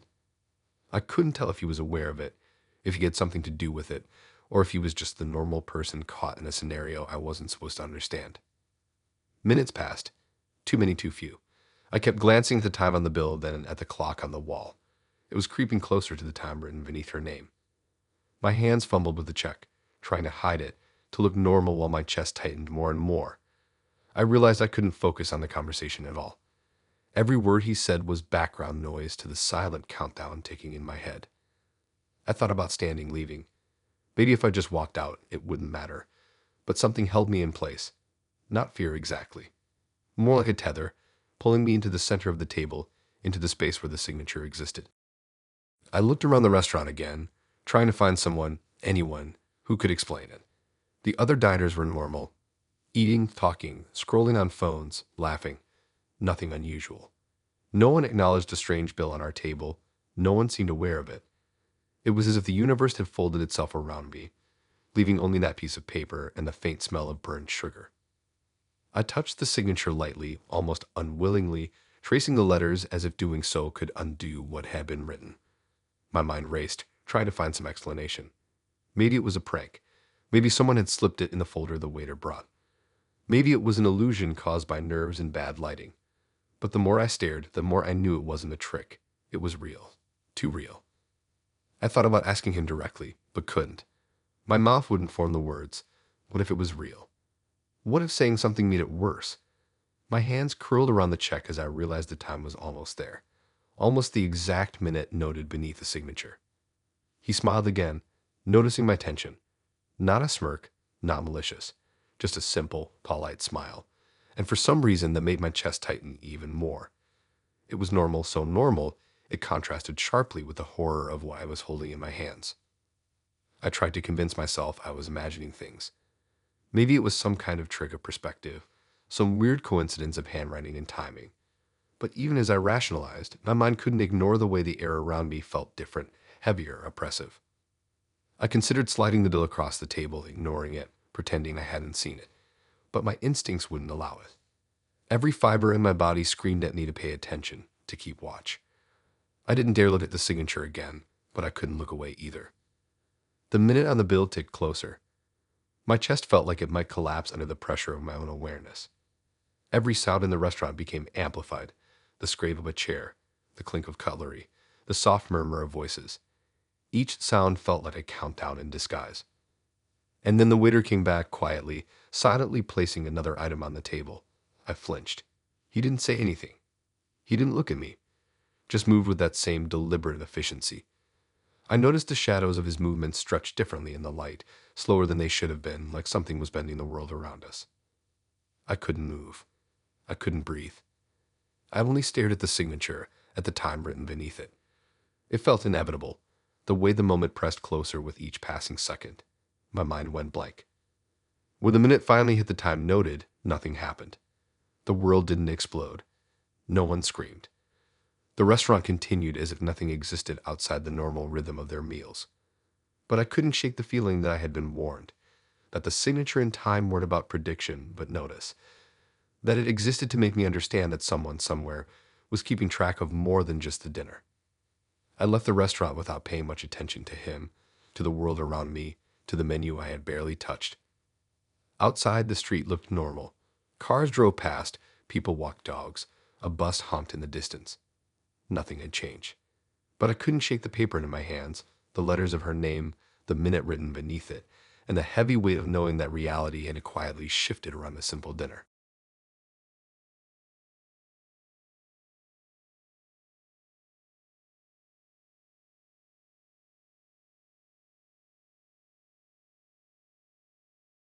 I thought it was just nerves at first. You know that jittery feeling when you show up for a blind date and hope it doesn't completely collapse in front of everyone? Yeah, that. I got to the restaurant early, a dim little place with exposed brick walls, tiny Edison bulbs dangling over tables, and a smell of burnt bread that was oddly comforting. It felt like the kind of spot people only stumble into if they already know about it, which made it feel secretive in a way that should have felt romantic but didn't. He arrived on time, polite and smiling, not awkward at all. The kind of guy who doesn't stumble over small talk, who laughs just enough and keeps his eyes on yours when you talk. I noticed it immediately how clean and calm he seemed, like a person who didn't belong in a chaotic world, or maybe a person who was controlling it. We ordered drinks, ordered dinner, nothing remarkable. Everything was normal, too normal. At first, I didn't notice anything strange. I glanced around while he went to the restroom, taking in the low murmur of other diners, the faint clinking of silverware, the soft music in the background. That's when it hit me. The light streaming through the window should have cast shadows from the chairs, the tables, the people. But no one had one. Not a single shadow stretched across the floor or warped along the walls. Everyone moved, but their bodies were unnaturally flat against the polished wooden floor, almost like cutouts, like someone had erased their depth from the world. I thought it was a trick of the light. I thought maybe my eyes were tired, my brain playing games. But then he came back from the restroom, and my own shadow stretched in front of me perfectly, responding to every tiny movement of my body. It was crisp, real, undeniable. My stomach twisted. I tried to keep it casual, to ignore the sense of wrongness crawling up my spine. We started eating, talking about the usual stuff. But my eyes kept darting around, trying to make sense of it. The other diners remained flat, two-dimensional in the glow of the bulbs. It was like they had been painted onto the floor, silent and still except for when they moved, and even then the movement looked off, robotic in the most subtle way. He leaned closer across the table, the kind of movement that should have been normal and comforting, and suddenly the room felt smaller, tighter, like gravity had shifted. My shadow stretched a little taller, a little thinner, flickering in the light in a way I hadn't noticed before. And then I realized he was watching me, not in a normal way, but like he had been waiting for me to notice, like he had orchestrated the moment. It wasn't until my hand brushed the edge of the table and my shadow followed that I understood how isolated I was. Everyone else, perfectly normal in every other way, was missing something essential. They didn't exist in the same dimension as me, not fully. The flicker of my shadow under the light was proof of my reality. And the thought, sharp and immediate, hit me. He knew that. The unease grew, sharp as a knife across my chest. I tried to focus on conversation, to pretend nothing was wrong, but my mind kept returning to the shadows, to my own presence in the space, to the impossibility of everyone else being so ungrounded. I couldn't stop watching him. Every small motion of his body, the way he leaned slightly, the way his eyes tracked mine was intentional. He had chosen this. He had to have. Time slowed. The clinking of glasses, the soft scraping of silverware against plates, became deafening. My shadow responded to everything, every inhale, every slight tilt of my head, every twitch in my fingers. It was mine alone in that room of two-dimensional people. And he smiled, leaning even closer, that same calm, polite smile, and whispered it so softly that I felt it press into my mind more than my ears. That's why I chose you. It wasn't just the words that made my chest tighten, it was the implication. That all of this, the empty depth of the room, the flat people, the impossibility of the scene, was orchestrated specifically for me. He knew, he had known from the beginning, that I was the one who could exist in this way, who had a shadow, who could be pulled into whatever this was. I wanted to move, to get up and leave, but the room had a weight, a pressure that kept my body tethered to the table. My shadow stretched longer as I shifted in my seat, confirming my presence, confirming that I was trapped in the wrong kind of reality. I kept glancing at the other diners, trying to catch a movement that looked right, some sign that the world was still normal outside of him. There was nothing. Not a single person cast a shadow. Not one. The more I stared, the more I realized he had been watching me all along, measuring, confirming, waiting for the moment when I would notice. That smile, that whisper, wasn't just a statement. It was a verdict, a marker, a warning. I understood that this date, this restaurant, the entire setup, existed solely to reveal the truth of my isolation, the way I was the only one grounded in the world he had constructed. I tried to leave again. I shifted in my chair, tried to stand, but the floor felt different under my feet. My shadow moved with me, but the pressure in the air resisted. It was subtle, almost imperceptible, but it kept me pinned, tethered to the table in a way that no normal weight should. The light caught his face in a way that made it impossibly bright, unreal, as if he were made to exist in this dimension while everyone else was not. I realized the restaurant wasn't a place at all. It was a construct, a theater of his choosing, built around me for me. The other diners were props, shadows without substance, distractions meant to make me doubt my perception. I was the only one real, and that realization made my chest feel like it might collapse. He leaned even closer, just far enough that I could feel the faintest heat of his presence, and I understood completely. The words he had whispered weren't a joke, weren't even a statement of choice. They were a truth. I was selected, singled out, the only one whose reality was intact, the only one whose shadow proved that I existed where everyone else didn't. I didn't know what he intended, what this meant, or how it could end. I just knew that leaving, trying to escape, would only make me notice the impossibility more, would only force me to confront the fact that I was alone in the only way that truly mattered. My shadow followed every movement, confirming the reality I had never questioned until this night, and I understood that the world I thought I knew had bent around me and him, and the impossible choice he had made. By the time we finished the meal, the room felt even tighter. Every glance at the two-dimensional diners made my stomach twist. Every flicker of the lights cast my shadow longer, more distorted, confirming what I could not deny. He had constructed a space for me to realize my isolation, my uniqueness, my unwanted selection. And there was no one else in the world that mattered. Not the waiters, not the other diners, no one except him, the table, and the shadow that was mine alone. I left when he finally nodded toward the door, walking beside me in a way that made the floor seem warped, bending my steps to a rhythm I couldn't follow. My shadow stretched along with me, unbroken, unshared, proof that I had been chosen, tethered, and observed. Outside, the world returned to normal, or at least the world I thought I knew, but I kept glancing behind me over my shoulder at the place where the restaurant should have been, where the flat diners lingered in my memory, and at him, smiling that polite, knowing smile, whispering it again in my mind. That's why I chose you.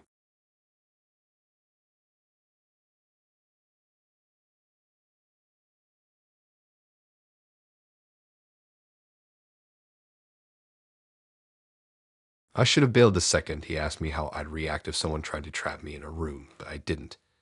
Maybe I was too polite. Maybe I wanted to see how far the weirdness would go, or maybe I just didn't want to admit how uncomfortable I already felt.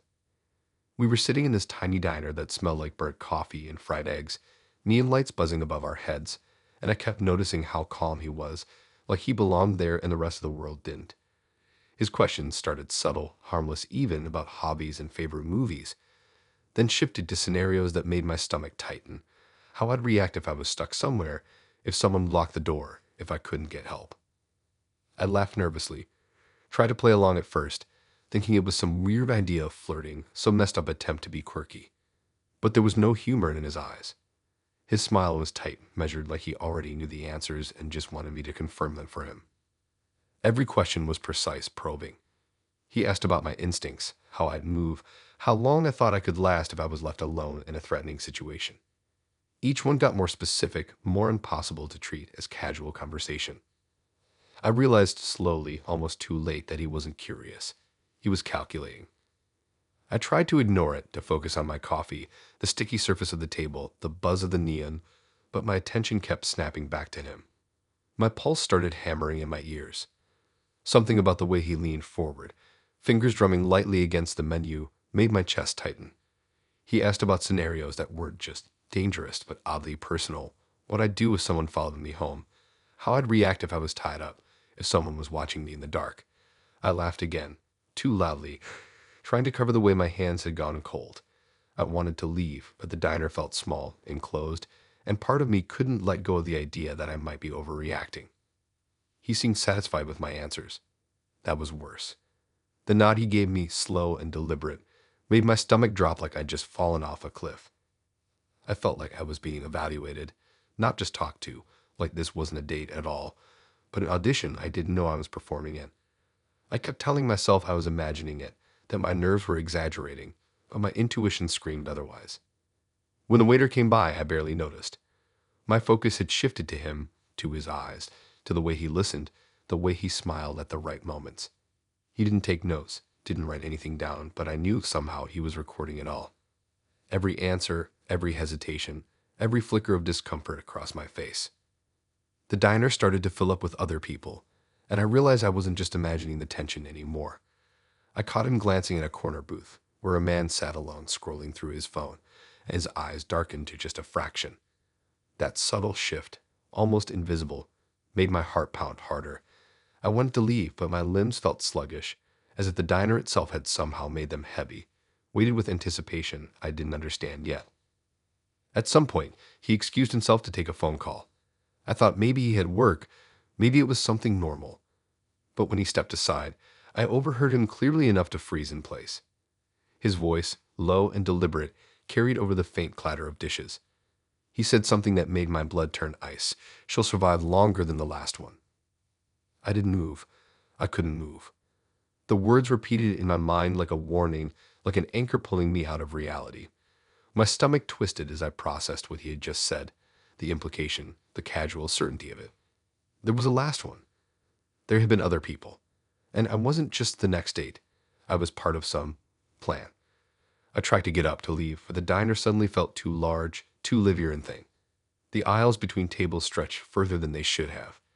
The neon lights buzzed louder, making my head throb.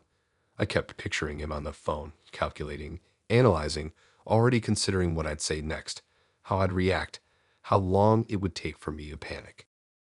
When he came back, I pretended everything was normal, kept my voice steady, even though my hands were trembling on the table. He smiled, calm, polite, like nothing had happened. But I could see the satisfaction in his eyes. The way he leaned forward slightly, the way he adjusted his chair, made it clear he had measured me, and he knew exactly what I was capable of. I tried to focus on my food, the uneven surface of the table, the sticky edge of the menu. I counted the seconds in my head, pretending I was doing something normal. But every movement, every glance, every word was now part of a larger game I didn't understand. I noticed how he never drank his coffee, never touched the bread, just observed, watched, recorded in ways I couldn't see. Time slowed, stretched unnaturally. Every diner around us blurred, became background noise. I felt exposed, like I had been stripped down to my reactions, my instincts, my fears. And he knew them all. He had known them before the night even began. Every laugh I forced, every nervous glance, every hesitation, it was cataloged, evaluated, compared. When the waiter returned, bringing dessert I hadn't ordered, I realized I couldn't eat.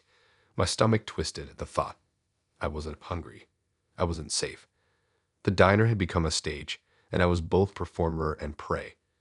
The clatter of silverware, the hum of conversation, the scrape of chairs, all of it amplified the tension, the weight of the situation. I tried to excuse myself to go to the restroom, to get some air to run, but something kept me tethered to the table. Maybe it was fear, maybe it was disbelief. Maybe it was the realization that he had planned everything, knew everything, and that I was already trapped in the scenario he had set. He leaned forward again, the calm, polite smile firmly in place, and my stomach clenched. The diner felt impossibly quiet, even with the murmur of other patrons, as if the world had narrowed to the space between us. I caught myself imagining what he meant by "she'll survive longer than the last one." How long did the last one last? What did he do when the clock ran out? I couldn't let myself think too hard, but I couldn't stop. The night stretched, every second unbearable. I kept watching him, trying to find cracks, mistakes, any hint that this wasn't real. But there was nothing. Just that smile, calm, precise, and the weight of the knowledge that I was part of a pattern, a calculation, something meticulously orchestrated. By the time I left, the diner felt like it had warped back into normalcy, lights buzzing normally, people casting shadows as they should. But I couldn't shake the sound of his voice, the words, the implication. My hands shook as I stepped out onto the street, and every passing person, every car, every street light made me feel like the night was still under his control, that I was still being watched, still measured, still part of some unseen game I had only just glimpsed. I didn't go home the normal way. I didn't go home all that night. I wandered the streets, trying to feel ordinary, trying to convince myself that he was just a man with weird questions, that the diner was just a diner, that nothing had happened except conversation.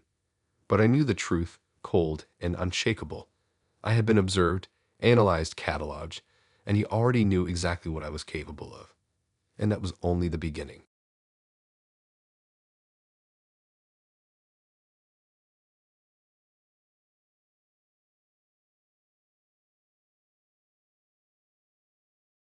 I thought blind dates were awkward, a little stressful, but nothing like this. I was meeting her at this tiny cafe off a side street I'd never noticed before, the kind of place with cracked windows and a bell that jingled every time someone entered. She was already there, standing awkwardly by the counter, scrolling through her phone like she owned the place, and I immediately felt the weird tension that sometimes comes with first meetings. She waved me over and smiled, but there was something off about the way her eyes lingered, too focused, like she was memorizing me in parts. We got a table in the corner near the window, sunlight streaming in but not enough to warm the space. The cafe smelled like burnt coffee and something sweet, like cinnamon, and every few minutes, the faint clink of cups hitting saucers made me jump a little. I tried small talk, but she kept smiling at me in a way that didn't feel natural. Her questions were basic at first: work, favorite shows, music, but there was a strange insistence behind them, like she was trying to build a file on me layer by layer. Halfway through our drinks, she whipped out her phone and said she wanted a selfie. At first, I laughed nervously, thinking it was just a fun thing to do on a date, but there was a strange urgency in the way she held her phone up. Her eyes sparkled, but not with happiness, more like excitement, and the kind that made your skin crawl a little. She insisted I lean closer, angle my head just right. I did, forcing a smile, trying to act casual, and she snapped the picture. She glanced at the screen and tilted it toward me. I leaned over, expecting to see the two of us in the frame, and froze. I wasn't in the picture. Not even my hand holding the cup, nothing. And beside her, sitting on the chair she'd been in, was something that shouldn't have been there. Something dark and crouched, twisted into the shape of a person, but wrong. Its limbs were too long, too thin, and its head tilted in a way that made my stomach turn. I could barely make out a face, but it had features. Maybe eyes, maybe not, but it was watching her. I blinked, hoping my eyes were playing tricks on me. Maybe the photo glitched. Maybe the reflection in the window was messing with the light. But she wasn't worried. She laughed softly, the sound echoing in the empty space between us, and scrolled through the picture like it was normal. My hand shook as I reached for my phone to check mine, to see if maybe she'd been using a filter or some weird app, but when I opened my camera, the same image stared back at me. Only her. Only that thing. The more I tried to process it, the more my mind kept snapping to tiny details I hadn't noticed. How she had insisted on taking the selfie from that exact angle, how she'd never put the phone down, how she kept watching me while pretending to check the screen. It felt deliberate, like she wanted me to see it, or maybe not see it, but sense it. The thing beside her in the photo wasn't static either. In the few seconds I looked, it seemed to lean forward slightly, like it was alive, like it was aware I was noticing it. I told myself to calm down, that it was just my imagination, that something in the lighting had created a shadow that looked like a figure. I tried to focus on her, tried to keep the conversation going, but the air felt thick, heavy, like the room itself had shifted. I noticed now that no one else in the cafe seemed to exist in the same way. I kept glancing toward the other tables, half expecting someone to be moving, to react, but they were frozen, distant, almost like wax figures. She excused herself to go to the restroom, and I thought maybe I'd take the chance to breathe, to check my own reflection in the window. But when I looked, the figure was gone from the photo on my phone, but its presence was still there in the empty chair, a shadow that hadn't been there a moment ago. My chest tightened, my fingers curled around the table edge, and I realized I couldn't leave. Not yet.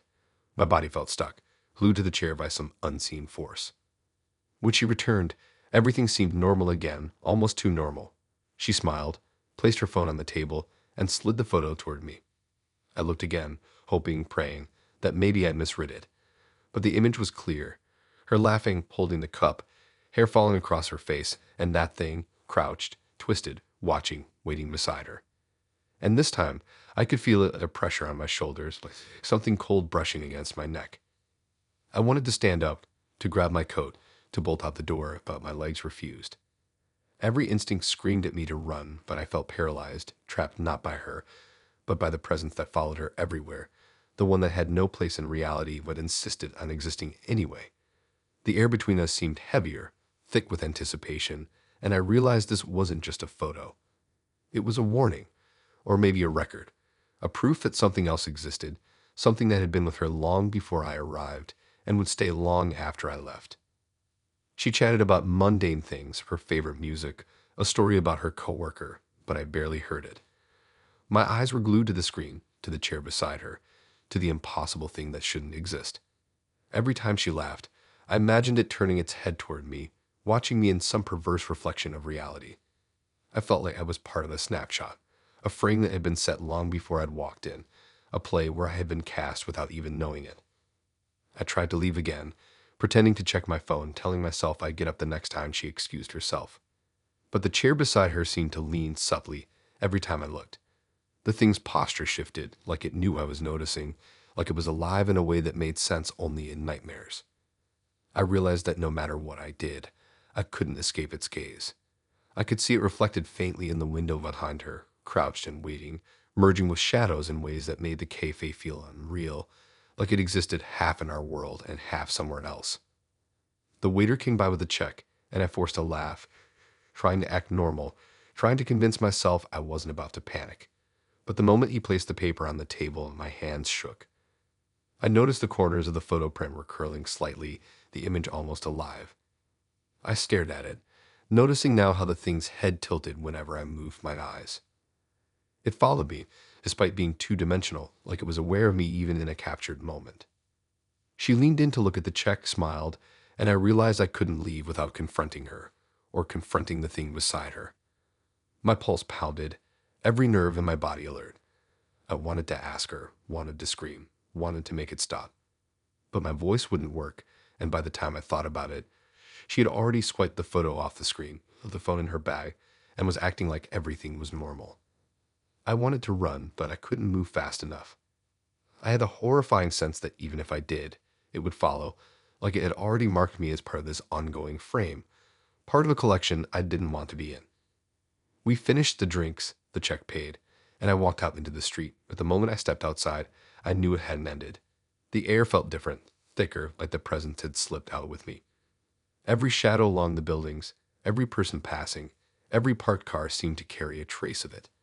I kept thinking about that selfie, how it captured her in that thing so clearly, and how it didn't even need me to exist in it. I had been there, present, and yet erased from the moment entirely. That night, I couldn't sleep. I kept looking at my phone, hoping the photo had somehow saved itself, hoping for some trace, some confirmation that I wasn't going insane. And each time I looked, I remembered the crouched thing beside her, waiting, watching, alive in ways that logic could never explain. I couldn't shake it. I couldn't make it stop. And somewhere deep down, I realized I might never escape it, that the photo was only the beginning, and the rest was already happening, unseen, waiting for the next frame.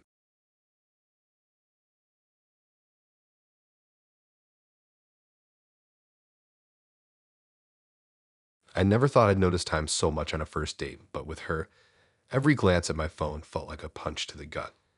We met at this tiny rooftop cafe that overlooked the city, all exposed brick and hanging plants that smelled faintly of wet soil. The sun was dipping, turning the sky into layers of orange and purple, and at first it was romantic in that fake Instagram way. But there was this undertone of rawness from the second I sat down. She smiled, and it was fine at first, normal even, until I looked at my phone to check the time. It said 7:15. I thought, okay, still early. Then I looked again 15 minutes later, trying to plan how long I'd stay before she sensed I wanted to leave. 7:10. I blinked, checked again. 7:08. My stomach twisted. I told myself I misread it. Maybe the clock on my phone was broken, but I had updated it a few days ago. Everything else in the city seemed normal, the cars moving, the wind picking up, but the time kept slipping backward, tiny increments at first, then faster. She noticed me staring at my phone, tilting her head, that smile staying put but sharpening somehow. She leaned closer and said something that sent my chest straight to ice. Not words I could remember exactly, just that tone, casual, satisfied, like she was confirming something I didn't want to believe. Her eyes lingered on me while I tried to swallow the dread creeping up my throat. Every time I checked the phone, minutes were erasing themselves. We ordered drinks, and I kept my phone face down on the table, trying not to let it show how shaken I was. I watched her carefully. She seemed completely at ease, even pleased, like she was enjoying a trick only she knew how to play. The first 30 minutes passed in a blur that didn't match the phone. I could feel my brain twisting, trying to reconcile what I saw with what was actually happening. Every sip of coffee, every laugh, every small movement of her hand was tied to a clock that was actively rewinding, and she seemed to know. I tried to get casual, looking out at the city skyline, trying to ground myself in something real. But the moment I glanced back, she had shifted in her seat in a way that made her seem taller, straighter, almost predatory, like she had been waiting for me to panic. Her eyes locked on mine with that same calm intensity, unbroken. It wasn't just her knowing, it was her enjoying it. And when I dared look at my phone again, it had gone from 7:08 back to 7:00. Panic started to bloom, creeping into my chest and limbs. I tried to stand, to say something, anything, but my voice felt thick and hollow. Every time I looked around, the cafe itself felt different. Shadows twisted across tables where they shouldn't, and the other patrons didn't seem quite right. Faces blurred, their movements a little off, like they were actors repeating a scene in the wrong direction. Only she remained normal or close enough to it. She leaned back, looking at me as though reading every microexpression, every twitch. That smile never left her face, but it grew sharper. My eyes darted to my phone again, desperate for a minute of reality. It said 6:50. I almost dropped it. I had literally lost 25 minutes, maybe more, and there was nothing I could do. The air in the cafe felt heavier, thicker, as if time itself had weight now, pressing down on my shoulders. I tried counting in my head, tried doing math to convince myself it wasn't real. I pictured the sunset outside, the way the orange light fell on the bricks, but it hadn't moved at all. Not a single degree. I realized then that time was stuck, or worse, being controlled, and she was the one controlling it, or letting it happen. My heart raced in a rhythm that didn't match the world. I excused myself to the restroom, hoping a walk past the cave's little hallway would reset my senses. The tiles felt cold under my shoes, and the flickering fluorescent lights made it worse. But when I returned to the table, she was exactly where she'd been, phone in hand, smiling like she hadn't moved a single muscle. I looked at my phone again, 6:40. 20 minutes lost in 10. I could feel her satisfaction radiating off her in waves, and I understood then that I wasn't just part of the date. I was part of whatever experiment she was running, and she had all the time in the world. The drinks came and went. I tried to focus on something normal, the clink of spoons and mugs, the faint scent of cinnamon and coffee, but every check of the phone erased reality a little more. Minutes jumped backward, hours seemed to stretch impossibly long, and her expression never changed. I realized that this wasn't just messing with my perception. She was messing with the day itself, bending it, rewriting it while I was trapped inside. At one point, I tried to stand, thinking maybe if I left she'd stop. But every time I took a step toward the exit, the room stretched, the table seemed to pivot slightly, and I ended up right back at her side. She leaned closer, just slightly, the tiniest movement, but it carried a weight, like an invisible chain binding me to the table. She whispered again, or at least it sounded like it, but the words weren't important. The feeling was approval, satisfaction, a silent promise that I was exactly where she wanted me. By the time the city outside had gone from twilight to full dark, I had no idea how many hours or minutes I had been sitting there. My watch had slipped in time more than I could count. My stomach hurt, my arms ached from holding them too still. But the pressure of her presence and the shifting of time made it impossible to leave. Every attempt to get up ended with the same result. Back at the table, facing her, smiling, waiting. I tried pretending to check my phone casually, hoping she wouldn't notice. I needed some anchor in reality, some proof that time was still moving normally elsewhere. But every time I dared look, the numbers were smaller than before. Minutes, then hours rewound, falling into the past. My mind kept trying to fight it, to make sense of it, but it was like looking at a tide that only moved backward. And she seemed thrilled, a predator watching her prey squirm in confusion and fear. The cafe staff seemed normal enough, but there was this tiny detail I noticed that made my blood run cold. Their clocks all ticked forward, except the one above her table, which kept shrinking, losing minutes, moving backward as if the rest of the world didn't exist for this 1 hour slice she controlled. It wasn't just the date or the meeting, it was the entire frame of time around us, and I was stuck inside it. I tried leaving again. I texted a friend to say I'd be late, hoping that act would give me an anchor, but my phone screen froze mid-text, then glitched, and the message disappeared. When I looked up, she was smiling wider, leaning back like she just won. My vision blurred for a moment as I tried to rationalize it. But the more I tried, the more I realized I wasn't leaving. I couldn't leave. Not until she wanted me to. Not until the day she controlled had finally had enough. By the time I got home, if it really was home, I couldn't tell what hour it was. The night felt both long and impossibly short. Every time I glanced at a clock, I felt my chest tighten, knowing it could shift backward again, trapping me in some loop I didn't understand. And I knew, somewhere in the back of my head, that she had already smiled at this exact outcome, that she had done this before, and that she would do it again. And I was just the next hour she had chosen to stretch, bend, and keep for herself.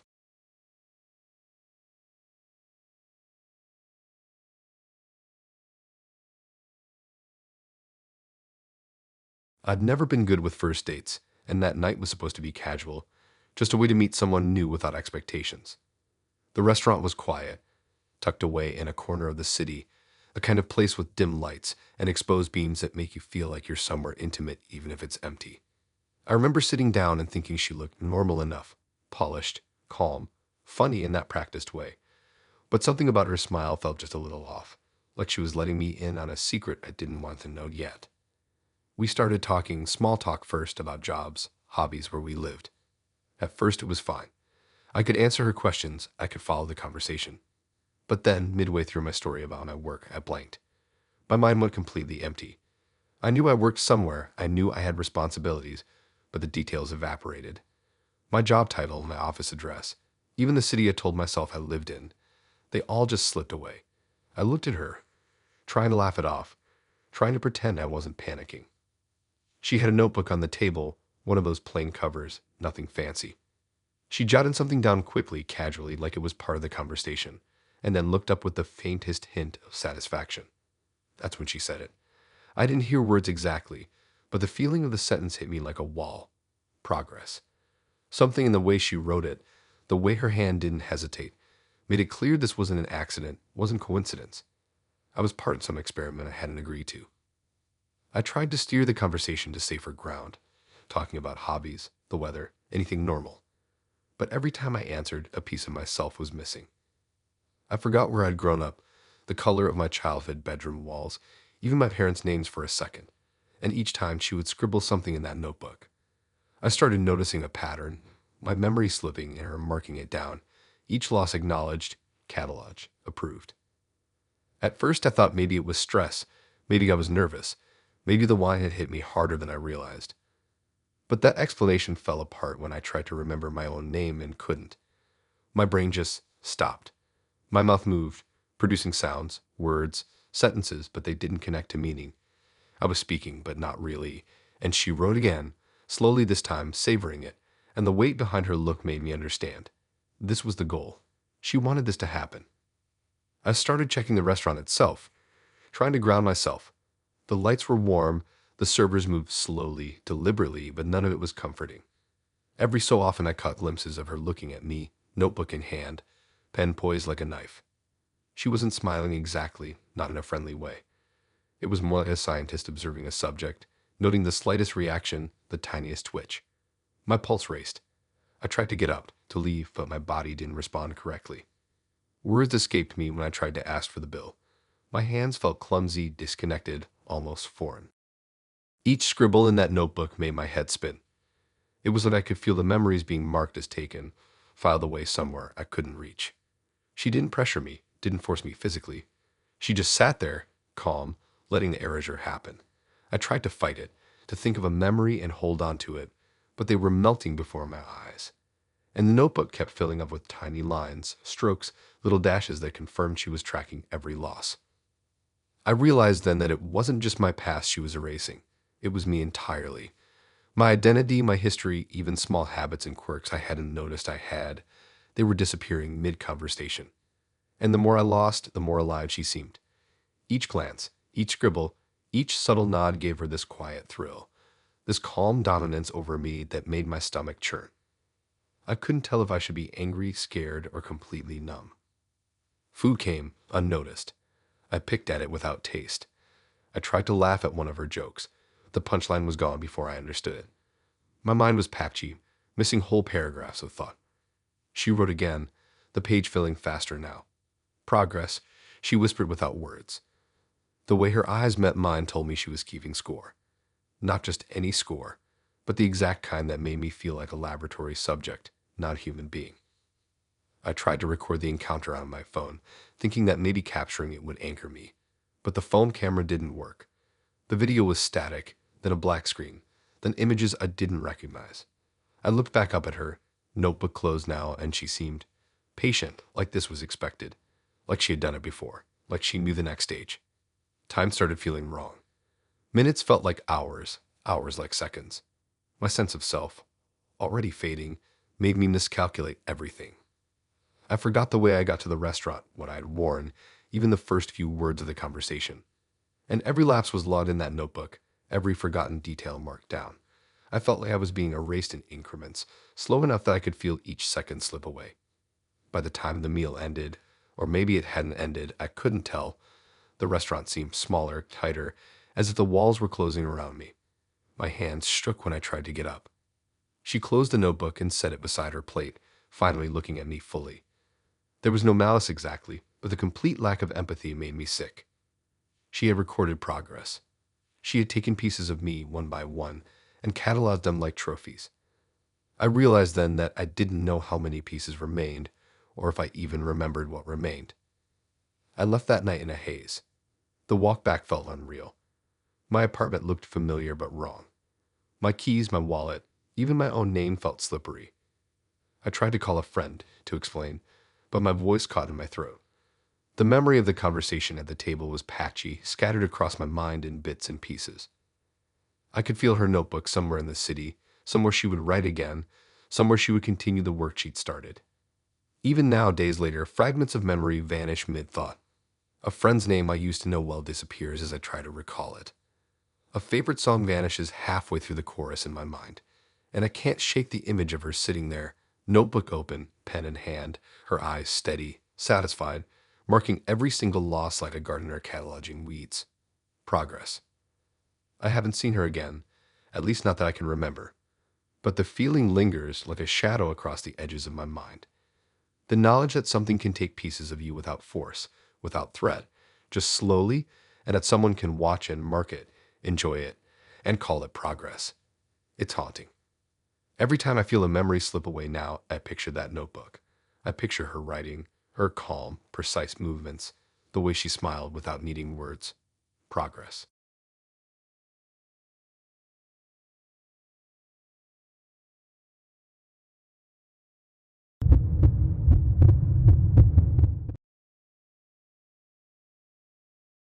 I always thought blind dates were awkward but harmless, just a few hours of forced politeness and small talk, and then you went home. That night, I was trying to keep my nerves in check, walking into a small bistro tucked in a quiet street I barely knew.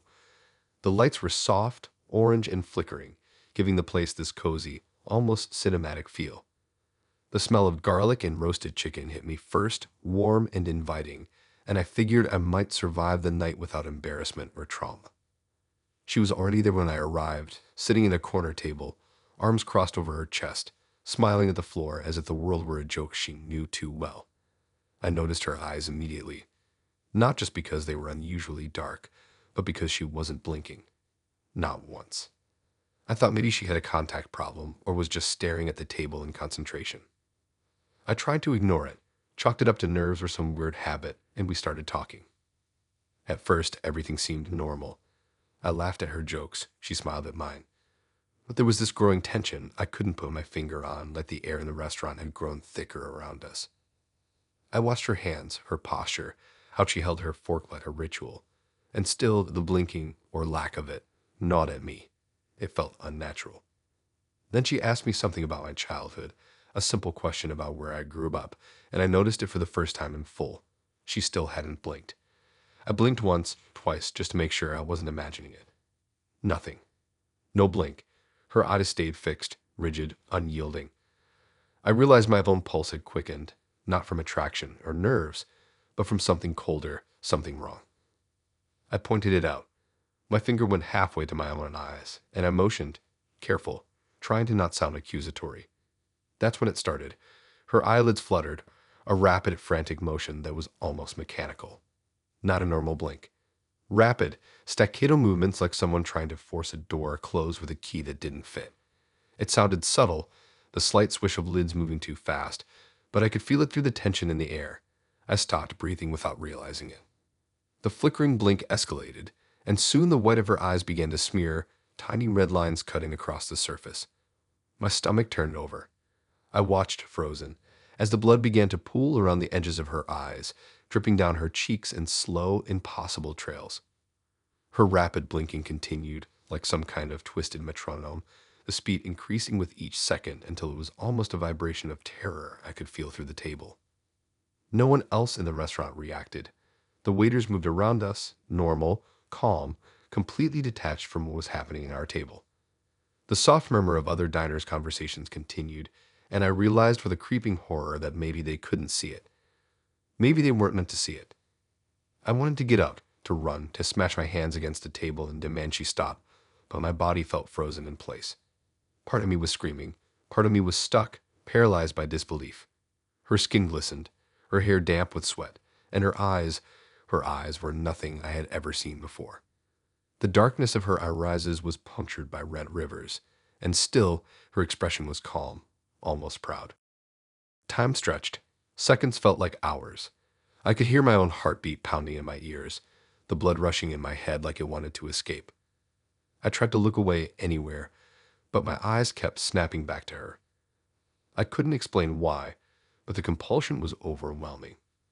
Something in her gaze held me, tethered me to the horror unfolding in front of me.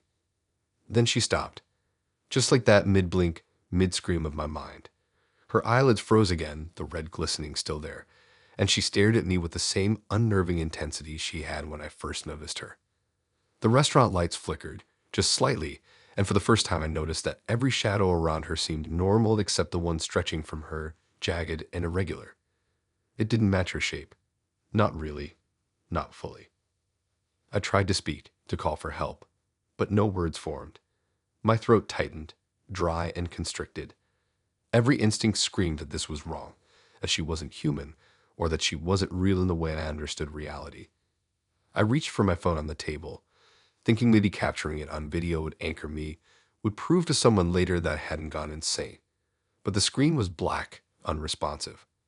Not broken, not off, just empty. She leaned closer, and I could feel it before I realized it. The air around her was colder, or maybe it was just my mind trying to protect itself. Her gaze held me, unwavering, the red still fresh in her eyes. I saw something move at the edge of my vision, a flicker, like a shadow of someone else. A shadow that wasn't mine, wasn't her, but seemed to pulse with her presence. And then she blinked once more, unnaturally fast, and my world tilted. Blood pooled faster now, streaming down her face, following lines I couldn't track. The movement was mesmerizing, hypnotic, and I couldn't look away. Every muscle in my body screamed at me to run, to fight, to do anything, but my limbs refused to obey. I realized that at this moment, right now, nothing in the restaurant existed for me except the table, the chair, her, and the slow, creeping realization that I might not leave here the same person I came in. I tried to count my own blinks, tried to reassure myself that my eyes still worked, that I was still me. But even that faltered. I could feel my vision distorting, the edges of my sight darkening, narrowing. The red in her eyes became almost liquid, pooling and dripping, a silent wave of chaos that spread across her irises in impossible patterns. The faster she blinked, the more I felt my own grip on reality loosening. Other diners were frozen in mid-conversation now. One woman lifted her fork halfway to her mouth, another man mid-laugh, frozen like statues. The normal background noise of a restaurant faded into a distorted hum, a vibrating pulse that synced with her blinking, her bleeding, her unnatural rhythm. It wasn't just her eyes anymore. It was the air, the light, the walls. Everything in the room obeyed the cadence of her terror made visible. When it finally stopped, the sudden stillness was almost worse than the motion. She sat there, eyes wide, bloodied, and calm. No one around seemed to notice a thing. My body finally moved, almost in slow motion, as I shoved my chair back and scrambled to the exit. Outside, the air felt normal again, and the streetlights flickered like nothing had happened. But the memory of those eyes, the unnatural blinking, the impossibility of it all stayed embedded behind my eyelids. I keep thinking about it. I can't stop seeing the red trails, the rapid fluttering, the impossibility of her human form. I can't explain why she didn't just run out, why no one else saw it, why my own mind felt tethered to her. Even now, when I close my eyes, I can see her face in that restaurant corner, calm, precise, and terrifying, as if she knows that the world could end around her and she would still be seated waiting. I haven't gone on another blind date since. I haven't wanted to. And sometimes when I'm walking home at night, I catch a glimpse of someone in the shadows, their face perfectly still, their eyes just a little too dark, and I remember the blinking, the blood, the way time slowed down while my reality fractured around her.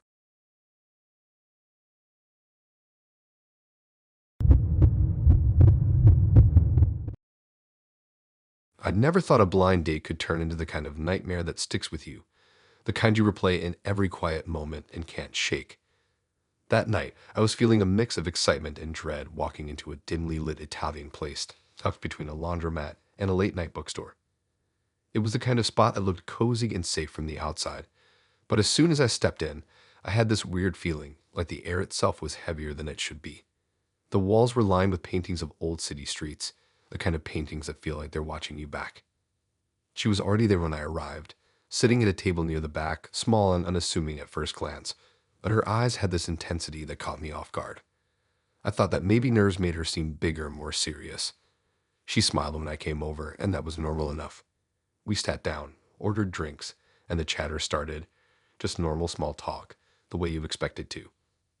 Everything felt ordinary for the first few minutes, until I noticed that the restaurant was quiet, not the kind of quiet that happens when everyone is engrossed in conversation. It was more like the quiet after a school bell rings and the last few kids are shuffling out, except there were still people at the tables. Plates clinked softly, knives scraping, forks tapping, but the sound felt muted like it was underwater. Then I noticed something stranger. A couple at the table near the window froze mid-bite, the man's fork hovered above his plate, and the woman's hand stopped halfway to her mouth. And then they were gone. Just gone. 1 second, they were sitting there, the next, empty chairs, untouched plates. I blinked, thinking maybe it was some trick of my eyes, some weird lighting or reflection, but the next table over disappeared in the same way. My pulse started to race. I turned toward her, trying to act like nothing was wrong, to ground myself, but the moment my eyes met hers, she smiled. Not a little smile. A knowing, calm, almost pleased smile.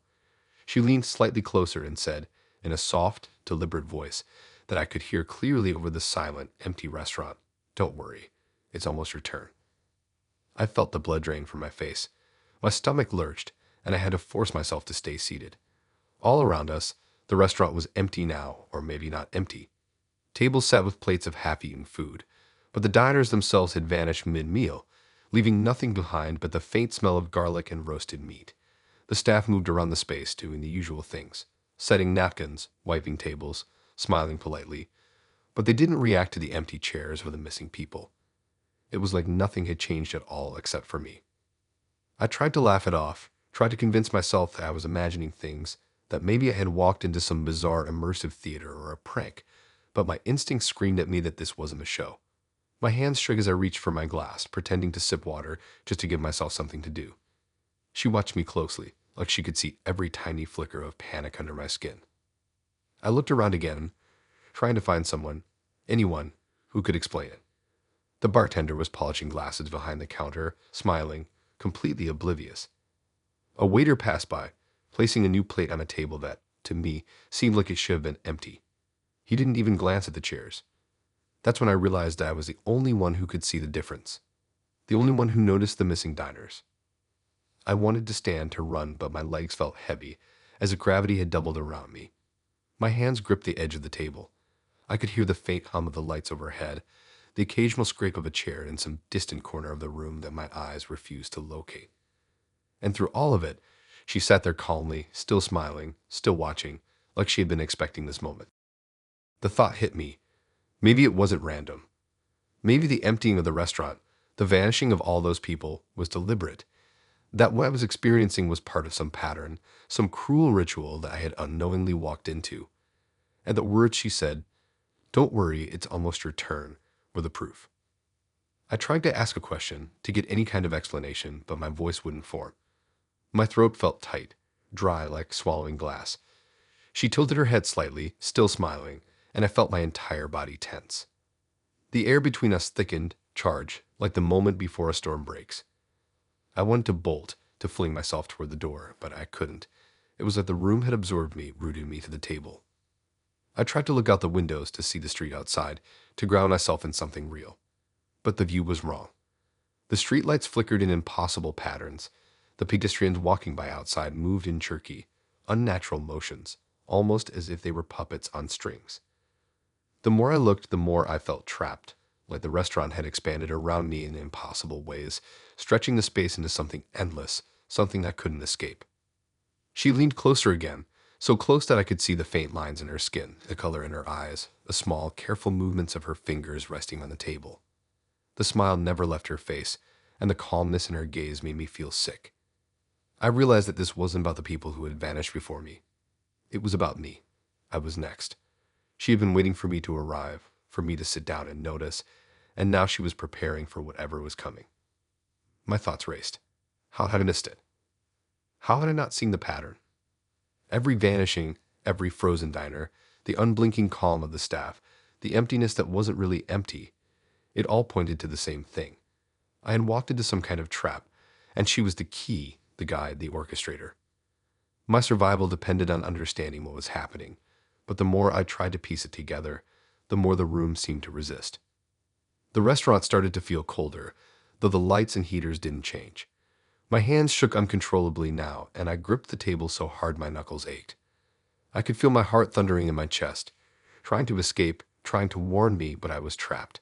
I looked back at her, the calm smile, the patient eyes, and I realized she wasn't just a participant in this. She was the reason for it. She had been waiting for me specifically. The way she said, "It's almost your turn," wasn't a joke. It wasn't a threat. It was a promise. I kept trying to tell myself it was some elaborate prank, a test, a hallucination brought on by stress and caffeine. But deep down in the pit of my stomach, I knew it wasn't. The space around me was wrong. The air was wrong. And the calm, deliberate way she watched me, like she was savoring the moment, like she had all the time in the world, made every other thought collapse under the weight of certainty. The shadows in the corners of the restaurant seemed to stretch and curl toward me now, small tendrils of darkness reaching across the floor and walls, and I realized that the place wasn't just empty. It was alive, in some way, feeding off the fear, the tension, the inevitable approach of whatever was coming for me. I wanted to leave, to escape, but the room refused. Each time I tried to stand, my legs faltered, my balance lost, and I sank back into the chair. She leaned slightly closer again, whispering the same words under her breath this time, just for me. "Almost your turn." The taste of iron filled my mouth, panic coiling in my gut, and I realized there was no door, no exit, no escape from what was about to happen.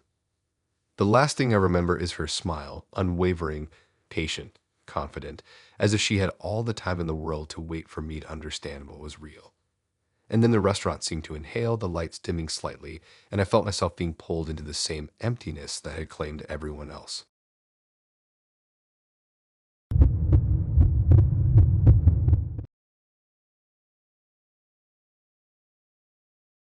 I didn't know it would end like this the moment I agreed to meet him at that little cafe on the corner. I wasn't even supposed to go. I was tired, had a long week at work, and all I wanted was to collapse on my couch and scroll through my phone until my eyes hurt. But something about his messages made me curious, made me think maybe this one wouldn't be a total disaster. The place looked harmless enough. It had the kind of aesthetic that tries too hard to be cozy. Warm lights, mismatched chairs, tiny potted plants on every table. I remember noticing the smell first, a mix of old coffee and something faintly metallic, and it made my stomach twist in a way that felt like excitement and unease all at once. I walked past the front window and saw him sitting at a table near the back. He was already looking at me when I stepped inside, but it wasn't that casual glance you expect from someone waiting. It was like he was sizing me up, examining every move I made, and I realized I couldn't look away.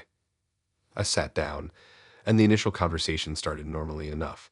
He asked the usual stuff, job, hobbies, where I grew up, but then the questions shifted. They got pointed, more intimate, almost like he was trying to map out exactly who I was.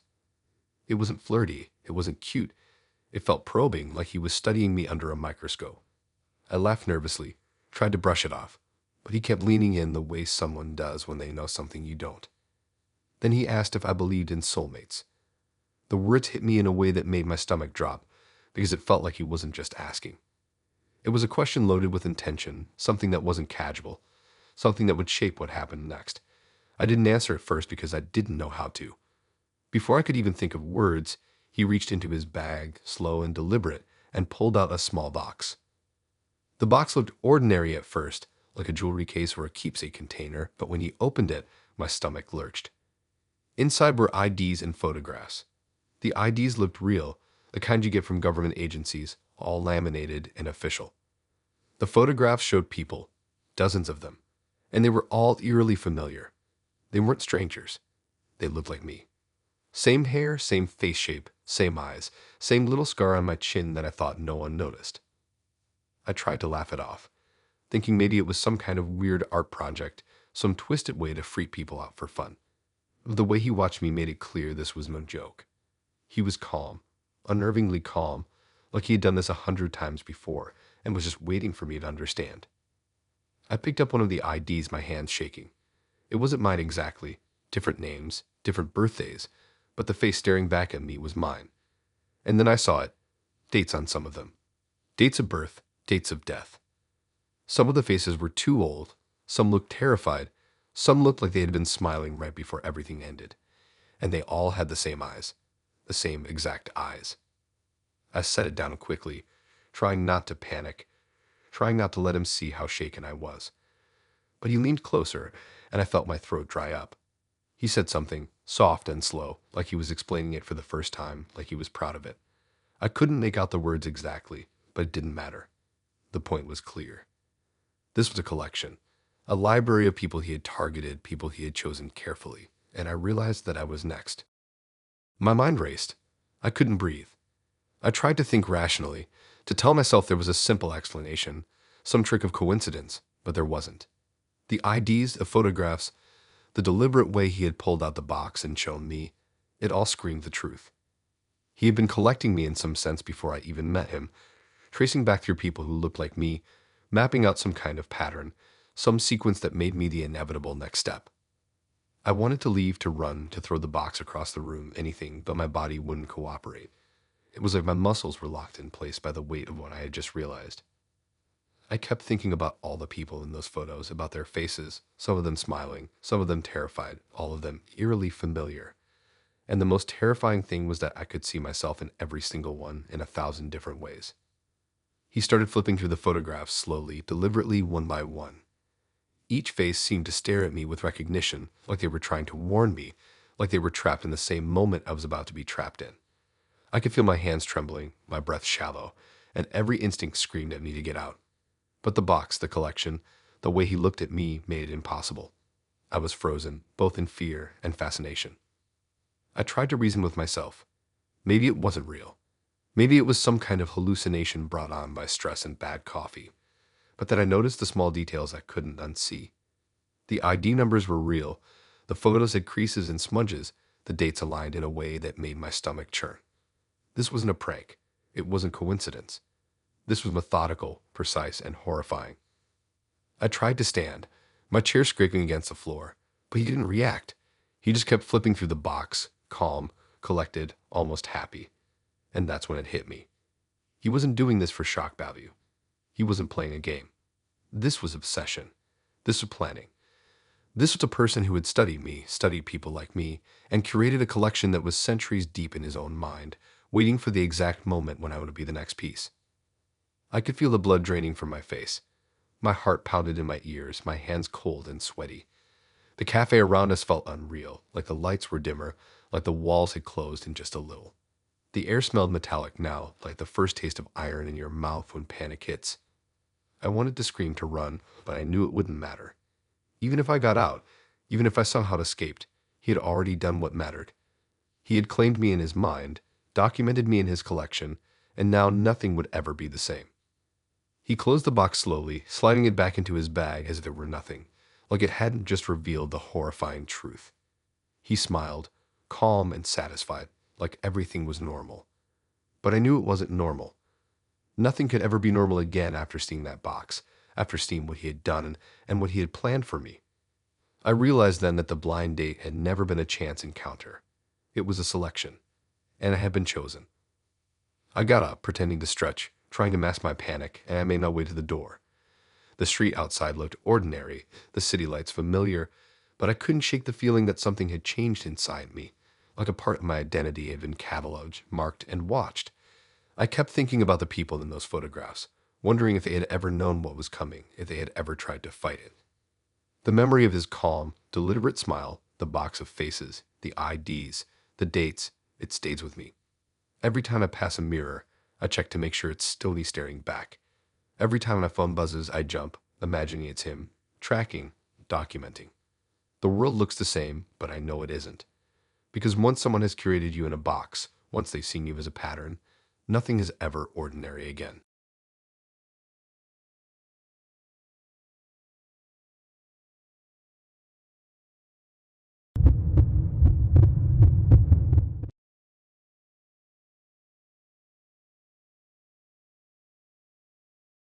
I never thought I'd be the type of person to get nervous over a blind date, but that night, my stomach felt like it had turned into a washing machine on spin cycle. I kept checking my reflection in the car mirror before I parked outside the little bistro she picked. The street was quiet, kind of empty except for the occasional late-night jogger or cab driving by. I told myself it was fine, that it was just dinner, a normal evening. The inside of the restaurant smelled like roasted garlic and bread that had been baked too long. It had soft lighting, low enough that shadows pulled in the corners, making the place feel smaller than it was. I saw her immediately. She was sitting in a corner booth, alone, scrolling through her phone. She looked up when I approached, gave me a smile that felt practiced but genuine enough, and waved me over. I noticed right away she wasn't alone in energy. She had this air about her, like she was expecting something, or someone, but I didn't know what. I slid into the booth across from her, and the conversation started casually enough. Work, hobbies, favorite foods, small talk that usually feels like a warm-up to the real date. But she had this way of looking at me, like she was sizing me up, studying my reactions to everything I said. I felt the weight of her attention like a physical thing pressing against my chest. I tried to shake it off, laughed a little too loudly at her jokes, sipped my water, and tried to act normal. Then things got weird. She started asking me questions that weren't normal date questions, not really.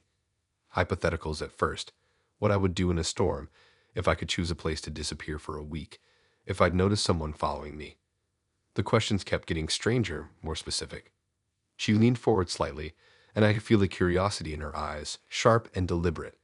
There was something rehearsed about her curiosity, like she had done this 100 times before, and I was just another player in a scene I didn't understand yet.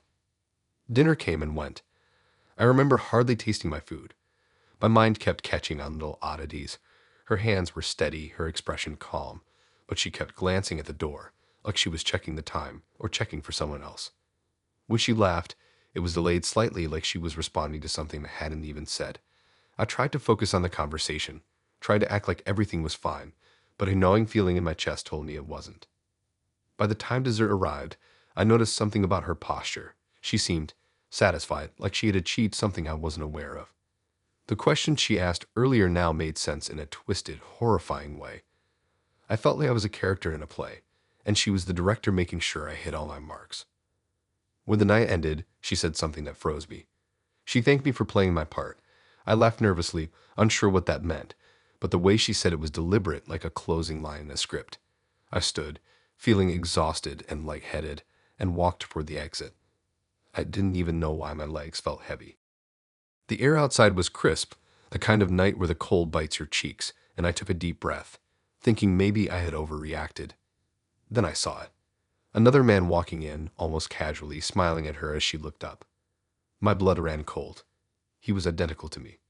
Same height, same hair, same features down to the way he carried himself. It was impossible. I froze. She waved him over, same smile she had given me, same practiced tilt of the head. She looked at him the way she had looked at me, expectant, satisfied, like she had been waiting for this moment all along. And then it clicked. This wasn't a one-off. This was a sequence, a cycle, a setup where I wasn't special, I was disposable. He was the next version of me, rehearsed, ready to play the same part I had just played. I backed away slowly, trying not to make any noise, trying not to draw attention. The street felt smaller now, the night heavier. My mind raced with questions I didn't want answers to. How many had come before me? How many would come after? Had I been rehearsed into this part, too, without even knowing? I remembered her voice calm and steady as I left, thanking me for playing my part. Every word echoed in my mind. It wasn't a compliment. It wasn't gratitude. It was acknowledgement, confirmation that I had fulfilled the role she had designed. And seeing the other version of me step into that booth, smiling at her, made it horrifyingly clear that this was routine, and I had been just another mark in her methodical rotation. I don't know if she had been collecting them, shaping them, or if she had some other plan entirely. I don't know if that other version of me would end up the same way I almost did, or worse. All I knew was the sickening understanding that what had just happened wasn't real in any sense that mattered. I had been a character my emotions and reactions cataloged and observed, then discarded like a prop in her endless string of performances. Walking back to my car, my body felt lighter in a way that made me dizzy, as if some part of me had been stripped away, replaced with this gnawing, hollow knowledge. I replayed the evening over and over in my mind, the precise questions, the unnatural way she had observed me, the delayed laughs, the satisfaction in her eyes, the phrase she had used at the end. It wasn't just a blind date. It wasn't even about me. It was about the system, the cycle, the process she had perfected. And I had been the star for one night, completely unaware that the entire show was already written, the next actor already waiting in the wings. I don't know if I'll ever eat at that street corner cafe again. I don't know if I'll ever trust a blind date, a smile, a simple invitation. But I know that the image of her greeting the next version of me, identical down to every detail, will follow me forever. It isn't just horror. It's the unsettling, creeping realization that I was never the main event. I was only the rehearsal.